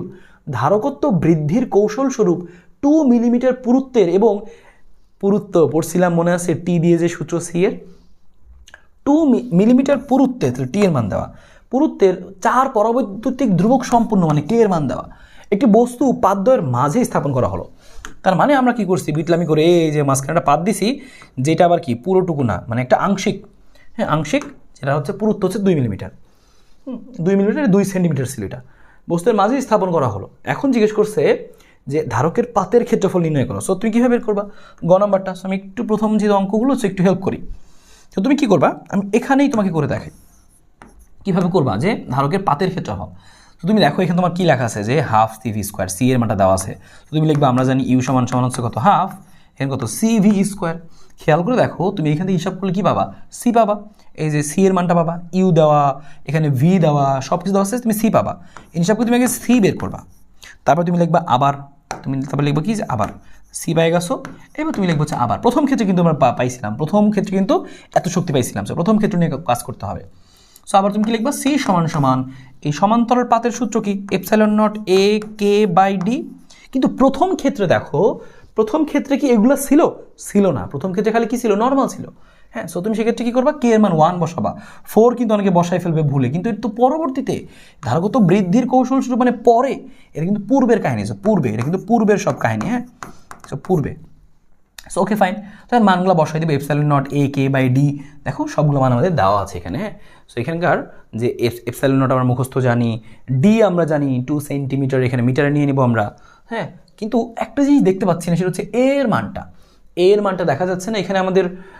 এখানে কোনো একটা ইনফরমেশন আমাদের আসলে দেওয়া থাকবে এ সম্পর্কিত বা এ বের করে নেওয়া, তো সেটা আমরা ইউজ করে কিন্তু এটা বের করতে পারবো আসলে। হ্যাঁ, সো ওকে, আমি প্রশ্নটা বুঝেছি এখানে, কিন্তু ঘ নম্বর প্রশ্নটা কী বলছে সেটা একটু দেখি। ধারকত্ব এখান থেকে আমি পাতের ক্ষেত্রফল তো বের করতে বলছে আসলে। সো দেখো এই যে ইনফরমেশন দেওয়া আছে, তো এই যে দেওয়া আছে পাতের ক্ষেত্রফল নির্ণয় করো, সো কোনো প্যারা নেই। সো আমি ক্ষেত্রফলটা এনে সাফল করে দিই, তাহলে তোমার জন্য ইজি হইলো। আজ হচ্ছে সিডি বাই এপসাইলন নট, আর কে এর মান তো 1, কে এর মানটা হচ্ছে 1, লিখলাম না, সিডি বাই এপসাইলন নট। তো সি জানো, ডি জানো, এপসাইলন নট শেষ। এই যে এ তো দেওয়া আছে, এই যে এ ক্ষেত্রফল এ দেওয়া আছে। হ্যাঁ, ওকে। সো আমাদের ঘ নম্বরটা আমরা দেখতে যাচ্ছি স্পেশালি। ঘ নম্বর আসলে কি বলেছে আমাদের, বলছে ধারকত্ব বৃদ্ধির কৌশল সঠিক হয়েছিল কিনা। তা ধারকত্ব বৃদ্ধির কৌশল মানে কি, তোমাকে দেখতে হবে যে পূর্বে যে ধারকত্ব ছিল বর্তমানে ধারকত্ব কত। এই যে ধারকত্ব বের করছে এটা পূর্বে, তাহলে পূর্বে কত ছিল, লালটা ছিল সি। হ্যাঁ, এটা সি। সো সি, এবার আমি তাহলে সি প্রাইম বের করবো, তাহলে তুমি লিখবা যে সি প্রাইম ধারকত্ব কি হবে। তোমার কি এবার শুধু epsilon naught A K by D এরকম হবে না। এবার তুমি একটু মনে করে দেখো, এই টাইপের ক্ষেত্রে আমি কিন্তু সূত্র তোমাকে বলছিলাম, তোমাকে আমি আরেকবার একটু রিভাইজ করে দিয়ে আসি, যে এটা কিন্তু আমরা বেশি ইউজ করি না। এই সূত্রটা আমাদের কেন সমস্যা হয়, কারণ আমরা এটা দিয়ে বেশি একটা ইউজ করি না, আমরা ইউজ করি না কারণ পরীক্ষা বেশি আসে না, কিন্তু এটা কিন্তু আসছে। সি ইকুয়াল টু কি, epsilon naught A D minus T plus T by K, epsilon naught A D minus T divide by T plus K. So এইটাই আমরা ইউজ করবো, কারণ দেখো এই যে মিলে গেছে, কিন্তু খেয়াল করছো যে এই মাঝখানে একটা পুরুত্বের জিনিস আমাদের আছে এখানে। হ্যাঁ, তো সূত্র কী হবে, epsilon naught A D minus T. So epsilon naught এ, আমি সূত্রের মধ্যে চলে যাচ্ছি আবারও। সো এখানে খেয়াল করো যে আমাদের এখানে কি আসবে, সি প্রাইমটা কী হবে সেটা বসাই দিব আমরা, যেহেতু আমাদের কি টি পুরুত্ব জিনিস আছে। Epsilon naught A D minus T plus কি বলছিলাম, টি বাই কে। এখন দেখো সমস্ত মান টান তোমার দেওয়া আছে, তোমার কাজই খালি এইটুকু, আর কোনো কাজ নাই। এপসাইলন নটের মানটা বসানো 8.854 10⁻⁻12। হ্যাঁ, তারপরে এ এর মানটা তুমি গ নম্বরে পাইছো, ডি মাইনাস ডি এর মানটা কত, সেন্টিমিটার আছে, মিটার নেব 0.02, মাইনাস টি এর মানটা কত, মিলিমিটারে আছে, খেয়াল করো এই যে 2 মিলিমিটার। সো 2 × 10⁻³ তারপর হচ্ছে প্লাস টি বাই কে, টি এর মানটা কত, 2 × 10⁻³ আর কে এর মানটা কত, কে এর মানটা হচ্ছে 4। সব কিছু বলা ছিল। তুমি দেখবে এখানে ধারকত্বের একটা মান আসবে, বলবা কি এত ফ্যারাড। এখন এই ধারকত্ব আর ওই যে সেই ধারকত্ব খেয়াল করবা, সি এবং সি প্রাইম তুলনা করবা, দেখবা যে হচ্ছে সি প্রাইম যদি বেশি হয়, এত হলে কৌশল সঠিক ছিল, সো এই হচ্ছে জিনিস। তুমি এখান থেকে দেখবা কোনটা বড় হয়, শেষ। আর ছোট হলে সঠিক হবে না। সো এভাবে তোমার পরীক্ষায় অঙ্কগুলো আসলে আসতে পারে আলটিমেট। হ্যাঁ, সো এখানে দেখো আরও বেশ কিছু প্রশ্ন আছে, যে হচ্ছে তুমি প্রশ্নগুলো পড়লেই তুমি বাকি জিনিসগুলো সেখানে বুঝতে পারবা। হ্যাঁ, তোমাকে আরেকটা আমি অ্যানালাইসিস করে দেখাই, আমি নতুন প্রশ্নগুলো তোমাকে অ্যানালাইসিস করে দেখাই। বলছি কি 24-এর আরেকটা প্রশ্ন দেখো, যে বরিশাল বোর্ড 24-এ আসছে আমাদের। হ্যাঁ, সো বরিশাল বোর্ড 24-এ কি আসছে, একটি সমান্তরাল পাতধারকের পাতদ্বয়ের মধ্যবর্তী দূরত্ব এত, তাহলে ডি এর মান দেওয়া, বায়ু দ্বারা পূর্ণ 1, ধারকটিতে এত চার্জ প্রদান করা হলো, কিউ এর মান দেওয়া আছে, পাতদ্বয়ের মধ্যে এত তড়িৎ প্রাবল্য সৃষ্টি হয়, তাহলে কি জানি আমি এখানকার। বলছে পরবর্তীতে ধারকটির পাতদ্বয়ের মধ্যবর্তী স্থানে এত মানের পরবৈদ্যুতিক ধ্রুবক দেওয়া হলো। ভালো, প্রথমে ছিল 1, বায়ু ছিল মানে কি, যে কে এর মানটা কত 1, আর পরবর্তীতে কে এর মান কত হয়েছে যে লেখা আছে, পরবর্তীতে কে এর মানটা লেখা আছে। এখন বলছে প্রথম ক্ষেত্রে ধারকত্ব নির্ণয় করো। প্রথম ক্ষেত্রে ধারকত্ব কি, যেটা সমান্তরাল ছিল, তো খুব ইজি। তো এখানে করে ফেলতেছি আমরা, ধারকত্ব কি হবে, C equal to epsilon naught A K এর মান 1 A K by D. So লিখলাম না, এ এর মান কত, ডি এর মান 4 সেন্টিমিটার, সো ডি বসাই দিবা 4 সেন্টিমিটার। সো আমাদের এই অঙ্কে কত হবে, ডি কত হবে, ডি হবে 4 সেন্টিমিটার, মানে 4 ভাগ হচ্ছে 100, সো এত মিটার। আর এ কত, এ এর মানটা তুমি খেয়াল করো, এর মান দেওয়া আছে কিনা দেখি আমরা। যেমন এখানে বলছে এত দ্বারা পূর্ণ করা হলো, এত চার্জ প্রদান করা হলো। হ্যাঁ, তো এখানে তুমি খেয়াল করে দেখো যে না সেটা দেওয়া নাই, সো আমি এটা কিন্তু বের করতে পারছি না, যেহেতু আমি জানি না। এখন কি করবো ভাই, না হইলো না তো, আমি সূত্র দিয়ে করতে গেলাম কিন্তু দেখলাম যে ভাই মান থাকুক আমাদের এটা, কিন্তু এ তো দেওয়া নাই, তার মানে আমার এই প্রসেসটা এখানে এবার খাটছে না। তাহলে আমি কি করতে পারি, ওকে বাদ, এটা আমি লিখবো না। তাহলে আমি চিন্তা করবো কি, আর কি সূত্র জানি আমি, নর্মাল যেই সূত্রটা ছিল আমাদের একদম সাধারণ সূত্র, সেটা দিয়ে করবো, C equal to Q by V. হ্যাঁ, তোমার তাহলে চিন্তা করতে হবে, আচ্ছা তাহলে কিউ লাগবে, ভি লাগবে, কিউ আছে কিনা দেখি তো। হ্যাঁ, এত চার্জ প্রদান করায়, তাহলে চার্জের মানটা দেওয়া আছে আমাদের, সেটা লিখবো আমরা 9.6 মাইক্রোকুলম, 9.6 ইন্টু 10⁻⁻6 এভাবে। এবার তুমি ভি এর মান, এখন তো বিপদে পড়ে গেলো, কিরে ভাই ভি তো আবার নাই, কি করা যায়? কিন্তু খেয়াল করলাম যেখানে ই দেওয়া আছে, আমরা জানি ভি সমান সমান হচ্ছে ইডি। হ্যাঁ, ভি সমান সমান হচ্ছে ইডি, সো ভি সমান সমান হচ্ছে ই ইন্টু ডি, তার মানে এই ই আর ডি গুণ করলে ভি পাওয়া যায়। তাহলে ই এর মান দেখা যাচ্ছে 200 এবং ডি এর মানটা এই যে আমরা জানি, তো ডি এর মানটা জানি, সো আমি কিন্তু এখান থেকে করে ফেলতে পারবো। তাহলে সো এটা আমাদের লাগছে না, আমি এটা এখানে মুছেই দিলাম। সো এখন তুমি এখানে মানগুলো বসাই দাও, আমি ই এর মানটা লিখে দিচ্ছি। এই প্রশ্নে কত দেওয়া, এই প্রশ্নে দেওয়া হচ্ছে কত, 200। সো ডান, ই আর ডি বসাই দাও, হয়ে গেল। সো এভাবে তোমাকে চিন্তা করতে হবে যে আচ্ছা কী দেওয়া আছে, তার উপরে বেস করে তুমি সিদ্ধান্ত নিবা যে কোনটা বসাবো না। সো এটা আমাদের ডান, এখান থেকে কোনো প্যারা নাই। সো আমরা পরবর্তীটা দেখি, লাস্টেরটা দেখি। সো এখানে লাস্টে দেখি কী বলছে, দেখো যে দ্বিতীয় ক্ষেত্রে ধারকটির সঞ্চিত শক্তির পরিবর্তন গাণিতিকভাবে বিশ্লেষণ করো। দ্বিতীয় ক্ষেত্রে ধারকটির সঞ্চিত শক্তি, দ্বিতীয় ক্ষেত্রে কোনটা জানি, এই যে বলছে তড়িৎ প্রবাহ সৃষ্টি হয়, এর মধ্যে আমি এত স্থানের জিনিস দ্বারা পূর্ণ করলাম, সঞ্চিত শক্তি পরিবর্তন খুবই কমন। তার মানে পরিবর্তন মানে কি, প্রথম ক্ষেত্রে আগে বের করতে হবে E1। সো E1 সমান কি লিখবা, half C1 into V1 square, তাই না? এভাবে তুমি লিখবা, সমস্যা নেই। কিন্তু এখানে তো আর কোনো মানে ভি আলাদা আলাদা হওয়ার সুযোগ নেই, তাহলে আমি এখানে শুধু ভি রাখছি, কারণ আমাদের যত ভোল্ট ছিল তো অত ভোল্টই কিন্তু আমাদের এখানে কাজে লাগবে। হ্যাঁ, so half C1 V square. So তুমি লিখবে এখানে হাফ E1 সমান কি লিখবা, এখানে হাফ C1 কত, এই দেখো C1টা আমরা বের করছি, এটাই কিন্তু আমাদের C1 পূর্বে, এটা কিন্তু C1 আসলে প্রথমেরটা। সো এখানকার C1টা তুমি বসাবা, গ নম্বর থেকে বসাবো তুমি, হাফ C1টা আমি গ নম্বর থেকে বসাইলাম। আর ভিটা কত, এই ভিটাও কিন্তু তুমি বের করছো, ভি সমান কি ই ইন্টু ডি। তো তুমি ই ইন্টু ডি সেটা বের করে নিতে পারো আলাদা করে। সো তুমি লিখে নিলে এখানে ভি সমান শুধু ভি সমান কী হবে, ইডি। সো ই এর মানটা কত আমাদের 200, আর ডি এর মানটা কত, যে হচ্ছে আমাদের 4 ইন্টু 10⁻⁻, এত। তাহলে আমাদের উত্তর আসতেছে কত, আমাদের 4 দুগুণে 8 আসবে, তাহলে 8 বসাই দিব আমরা এখানে, 8। সো হাফ এত স্কোয়ার। তাহলে সবগুলো কত আসবে আমাদের এখানে, ভিটা, এই ভিটা আমাদের আসতে হচ্ছে এটা কাটা যাবে 4 দুগুণে 8 ভোল্ট। তো ডান, প্রথমটা হয়ে গেল। পরবর্তী ক্ষেত্রে তাহলে তোমার পরীক্ষায় পরবর্তী ক্ষেত্রে এরকম টাইপের জিনিসপাতি বেশি দিবে আর কি। হ্যাঁ, যে এরকম চেঞ্জ করবে, তুমি কি করবা, তোমার পরবর্তী ক্ষেত্রে আগে তোমার কি বের করতে হবে, কি যে হচ্ছে সি প্রাইম বের করতে হবে, কারণ পরবর্তী ক্ষেত্রে তুমি একটু কাহিনী করছো। তো তুমি লিখবা এপসাইলন নট, তুমি খেয়াল করে দেখো এখানে তুমি যখন পরবর্তী ক্ষেত্রে করবা, যে কে এর পরিবর্তে আমরা কি করছি এখানে, যে কে মানে 1.5 মানের পরাবৈদ্যুতিক ধ্রুবক ব্যবহার করছি। তার মানে তুমি এখান থেকে কিন্তু একটা কাজ করে ফেলতে পারো, যেখান থেকে তুমি এভাবে লিখলা এপসাইলন নট, তুমি লিখলা হচ্ছে এ কে বাই ডি, কারণ কে তো বসাতে হবে। এবার তুমি দেখো এখানে কি করবা, এই যে এপসাইলন নটের মান তুমি কনস্ট্যান্ট জানো, এর মানটা এখনও আমরা জানি না, 1.5 জানি, কিন্তু এ কত সেটা তো এখনও জানি না। আর ডি কত, আমাদের ডি হচ্ছে সেই 4 সেন্টিমিটার ছিল, তো 4 সেন্টিমিটার কত, 4 ইন্টু 10⁻²। কিন্তু সমস্যা হলো এখনও তো আমি এ জানি না, আর এ জানলে বাকিটুকু হয়ে যাবে, বাকিটুকু লিখে নিই। সো এখন সুতরাং এখন এই ক্ষেত্রে আমাদের সঞ্চিত শক্তি কী হবে, যে half C V square. So সেক্ষেত্রে আমরা সঞ্চিত শক্তি বসাবো হচ্ছে half C V square. Okay, তাহলে খেয়াল করো আমাদের হচ্ছে এখানে কি বলছে, তো পরবর্তী ক্ষেত্রে half C V square. So তুমি দেখো এখানে সি এর মানটা তুমি মাত্র বের করলা, সি প্রাইম, আর সাথে হচ্ছে কি আমাদের ভি। সো এই যে ভি তো জানি, কিন্তু শুধু জানি না এর মানটা, তার মানে তুমি একটু বিপদে আসো এ নিয়ে। তো তুমি এখন খুব সহজে এটা বের করে ফেলতে পারো। তাহলে কীভাবে লিখবা খেয়াল করো, দেখো তুমি কিন্তু প্রথম ক্ষেত্রে সিটা বের করছিলা, তো সি সমান তুমি জানো epsilon naught A by D.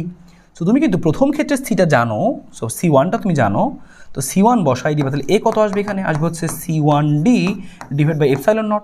এই যে এর মানটা তুমি চাইলে বের করে নিতে পারো, এত মিটার স্কোয়ার আসবে, ঠিক আছে। সো আমি এক এখানে লিখলাম না, এত আসবে। সো এই মানটাই তুমি এখানে বসাই দিবা, এই হলুদ এটা এখানে বসাই দিবা। সো এইভাবে করে তুমি কিন্তু এই অঙ্কটা সলভ করে ফেলতে পারো। এখন তোমাকে আমি জাস্ট কয়েকটা অঙ্ক দেখাই দিই, তুমি এরকম অঙ্ক আসলে পারবা। তোমাকে বলছে উদ্দীপকের ধারকটি ধারকত্ব নির্ণয় করো, সমান্তরাল পাত ধারকত্ব সূত্র কী হবে, epsilon naught A K by D. তুমি দেখো সব মান দেওয়া আছে, তোমার ক্ষেত্রফল দেওয়া আছে, তোমার এখানে তুমি খেয়াল করে দেখো এ তোমার ক্ষেত্রফল দেওয়া আছে, আবার মধ্যবর্তী দূরত্ব ডি দেওয়া আছে, শুধু মান বসাও পারবা। Epsilon naught A K by D সব যাচ্ছে, দেখো epsilon naught A K by D, K এর মানে কিছু না, মানে 1 হয়ে গেল, খুবই সিম্পল। পরটা তুমি দেখো বলছে যে প্রথম ক্ষেত্রের তুলনায় দ্বিতীয় ক্ষেত্রে ধারকত্বের কী পরিবর্তন হবে, কী করছে এখানে, যে এত ক্ষেত্রফলের দুটো ধাতব পাতকে 3 সেন্টিমিটার ব্যবধানে রেখে ধারক তৈরি করছে, পরবর্তীতে এর মাঝখানে কী করছে, এই যে 5 এবং 2 মিলিমিটার পুরুত্বের ধারক দিছে। তাহলে ধারকের কি পরিবর্তন হবে? অবশ্যই ধারকের পরিবর্তন হবে। পরবর্তী ক্ষেত্রে শিখছিলাম আমরা এপসাইলন নট এ, এখানে কি ছিল D minus T divided by কি ছিল আমাদের ডি মাইনাস টি প্লাস কি ছিল আমাদের যে T by K, D minus T plus T by K. So অবশ্যই তুমি এখানে পুরুত্বের দিলে কে এর মান বসায় তুমি অবশ্যই ধারকদের পরিবর্তন পাবা। সো এখানে কিন্তু সেই অঙ্কটাই আসছে এখানে, দেখো এই যে সেটা, এই দেখো ডি মাইনাস টি এখানে কিন্তু এভাবে লেখা আছে, ঠিক আছে। সো আশা করি এটা বুঝতে পেরেছো, এটা আমাদের কী হবে, এইখানকার জিনিসগুলো কীভাবে আমরা এখান থেকে লিখতে পারি। সো এটা আমাদের গেল। তুমি সেম একইভাবে দেখো বলছে ধারকত্বের পাদ্বয়ের চার্জ ঘনত্ব নির্ণয় করো। চার্জ ঘনত্ব আমরা বলেছিলাম তো, তাই না? চার্জ ঘনত্ব কী ছিল? সিগমা সমান সমান কী ছিল আমাদের কিউ বাই এ। সো এই প্রত্যেকটা জিনিস তুমি দেখবা যে প্রত্যেকটা জিনিস তুমি কমন পাবা, কিউ বাই এ প্রত্যেকটা জিনিস তুমি কমন পাবা, কোনো সমস্যা নেই, তুমি প্রত্যেকটা পারবা। তড়িৎ প্রাবল্য বের করতে বলছে এখানে, তড়িৎ প্রাবল্য বের করবো কীভাবে? ওই যে ভি সমান ই ডি একটা ইউজ করলাম না, ই বের করবো এখান থেকে। সো প্রত্যেকটি তুমি পারবা। দেখো আমি তোমাকে দেখাই দিলাম, দেখো এই দেখো বলছে প্রতিটি পাতে সঞ্চিত চার্জের মান। সো প্রত্যেকটা সঞ্চিত চার্জের মান তো শিখেছি, ওই যে কিউ ওয়ান বের করা, কিউ টু বের করা, বা এখানে যে মোট চার্জ হলে শুধু কিউ বের করা, সেটা। বর্তনী তুল্য ধারকত্ব খুবই সহজ। এরা কীভাবে আছে? এরা একজন শ্রেণীতে আছে, তার সাথে এরা কি সমান্তরালে আছে, শেষ, বের করে ফেলতে পারবো আমরা। সো এভাবে তুমি দেখো এই প্রত্যেকটা, এখানে দেখো এই প্রত্যেকটা পাতের ক্ষেত্রফল বের করতে বলছে এখানে, পাতের ক্ষেত্রফল, এই যে এগুলা প্রত্যেকটা প্রশ্নই আসলে সেম। তুমি এখন জাস্ট ট্রাই করো। এই যে দেখো এখানে আমি একটা প্রশ্ন জাস্ট একটু দেখাই দিয়ে যাই, এক নং তুল্যধারকত্ব, তুল্যধারকত্ব দেখার কিছু নেই, তুল্যধারকত্ব তুমি পারবা। এবার সঞ্চিত শক্তি থেকে কী ধরনের প্রশ্ন আসছে সেটাও আমি তোমাকে করাইছি, জাস্ট তোমাকে আমি একটু দেখাই যেখানে তুমি একইভাবে যে পারবা। বলছে প্রথম ক্ষেত্রে পাদ্বয় সম্পূর্ণ চার্জিত হলে সঞ্চিত শক্তির পরিমাণ নির্ণয় করো। সঞ্চিত আমরা শিখছি হাফ সিভি স্কোয়ার, সি আগে বের করে নিব। সো ডান, অবশ্যই পারা উচিত আমাদের।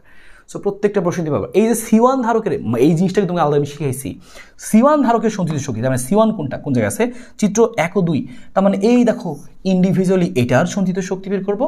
আবার চিত্র 2-এ কি আছে, মানে চিত্র 2-এ সি1, চিত্র 2-এ সি1 কোথায়, এই যে এখানে। তার মানে এখানে আছে সমান্তরালে, এটাও শিখেছি তোমাকে, আর এখানে আছে শ্রেণীতে, সেটা তোমাকে আলাদাভাবে শিখেছি। তো এবার তুমি এটা একটা ট্রাই করো, অবশ্যই তুমি দেখবা উত্তরটা তুমি নিজের মতো করো, এর উত্তরটা মিলাবা। সো আমি উত্তরটা রেখে দিচ্ছি, তোমার জন্য সুবিধা হয়। বলছে দেখো এখানে জিজ্ঞেস করছে যে বর্তনীটির কোন ধারকটিতে সঞ্চিত শক্তির পরিমাণ বেশি, সময় শিখেছি না যে আলাদাভাবে এই অঙ্কটাই তুমি শিখেছি 20, 10, 15 মনে আছে। সেখানে তুমি বের করবা U1, এখানে তুমি বের করবা কি U3, এখানে তুমি বের করবা কি U2, এখানে বের করবা হচ্ছে U4, 4টা বের করছে। এখন দেখবা কার মানটা বেশি, এখনও করা আছে কিন্তু তোমার খাতায়। উল্টায় দেখো এই অঙ্কটা শিখছিলাম, এই কুমিল্লা বোর্ডে এই অঙ্কটা শিখছিলাম। তোমার কিন্তু এখানে মোট সঞ্চিত চাইনি, বসে কোন ধারকটিতে সঞ্চিত শক্তি পরিমাণ বেশি। সো কোনটাতে বেশি এটা ইন্ডিভিজুয়াল আমরা এখানে বের করবো। সো রান আমাদের এখান থেকে হয়ে গেল। প্রত্যেকটা প্রশ্ন তুমি এখান থেকে করে জাস্ট তুমি একটু চেক দিবা, দেখবে যে পারতেছো। একই রকম প্রশ্ন, কোনটায় সঞ্চিত শক্তি বেশি, হ্যাঁ, যে কোন ক্ষেত্রে সঞ্চিত শক্তি বেশি হবে। সো একই রকম অঙ্ক, হ্যাঁ, একই রকম অঙ্ক। আর ওই যে তোমাকে আমি শিখেছিলাম আলাদাভাবে যে ধারকের মধ্যে তুমি পাত প্রবেশ করে তাহলে কী হবে, সেটা কিন্তু আলাদা একটা কেস, এটা মাথায় রেখো। ওইটা কিন্তু আর কি একটু প্রশ্ন কঠিন হলে ওগুলো দিতে পারে। সো এখনও কিন্তু ওরকম বেশি প্রশ্ন আমাদের ওভাবে দেয়নি। সো প্যারা নাই, কিন্তু তুমি প্র্যাকটিস করে রাখবা। আর কি বলছিলাম, যদি ঠিক মাঝখানে পাত প্রবেশ করায় কিন্তু আমাদের এখানে কে এর মানটা চেঞ্জ না হয়, তাহলে কোনো চেঞ্জ হয় না, সি থাকে। সো কোনো চেঞ্জ হয় না, সেটা কিন্তু এই দেখো এটাই কিন্তু সেই অঙ্কটা, এই দেখো সেটা অঙ্কটা। তোমাকে বলছিল ধারক দুটিতে কাগজ ও পাত প্রবেশ করালে সঞ্চিত শক্তির কীরূপ পরিবর্তন হবে। সো একটার মধ্যে কী করছে, একটার মধ্যে কাগজ ও পাত প্রবেশ করছে, কাগজ ও 5 জন প্রবেশ করাইছি, হ্যাঁ। এরপর কি ধারকত্বের আমাদের দেখো, যখন আমি কী করছিলাম, একটার মধ্যে আমি কী করছিলাম যে এত ধরে কাগজ দিছি। সো কাগজ দিলে কী হবে, কে এর মান চেঞ্জ হলে অবশ্যই ধারকত্ব চেঞ্জ হবে, হ্যাঁ। আর যখন আমি একটা পাত দিছিলাম, বলছিলাম না, যখন আমি পাত প্রবেশ করাবো একটা জিনিসের মধ্যে, এবং সেক্ষেত্রে K1 K2 আলাদা হবে না, কে দুইটা কে থাকবে, সেক্ষেত্রে চেঞ্জ হয় না, এই দেখো অপরিবর্তিত থাকে, তখন তুমি নর্মাল লিখতে পারবে। সো এটাই সেই অঙ্কটা তোমাকে কুমিল্লা বোর্ড 19-এর কিন্তু সেই অঙ্কটা। আর অন্যান্য কেসগুলো পরীক্ষা আলটিমেটলি আসতে পারে, ঠিক আছে। সো অন্যান্য কেসগুলো আমি তোমাকে বলে রাখছি যে অর্ধেক পাত প্রবেশ করলে কী হবে, বা হচ্ছে মানে পাত প্রবেশ করাইছি একটা K1 একটা K2 হলে কী হবে। তো সেটাও তুমি একটু ভালো মতো দেখে রাখবা, পরীক্ষায় চলেই আসতে পারে। সো এই ছিল হচ্ছে আমাদের আজকের হচ্ছে ধারকত্ব ব্যাপারটা। আশা করি সম্পূর্ণ বুঝতে পেরেছো কীভাবে আসলে আসতে পারে। এতটুকু জিনিস সঠিকভাবে করলে আর কোনো প্যারা থাকবেই না। সবাই ভালো থাকো, প্র্যাকটিস করে ফেলে অংশটুকু। দেখা হবে, আল্লাহ হাফেজ।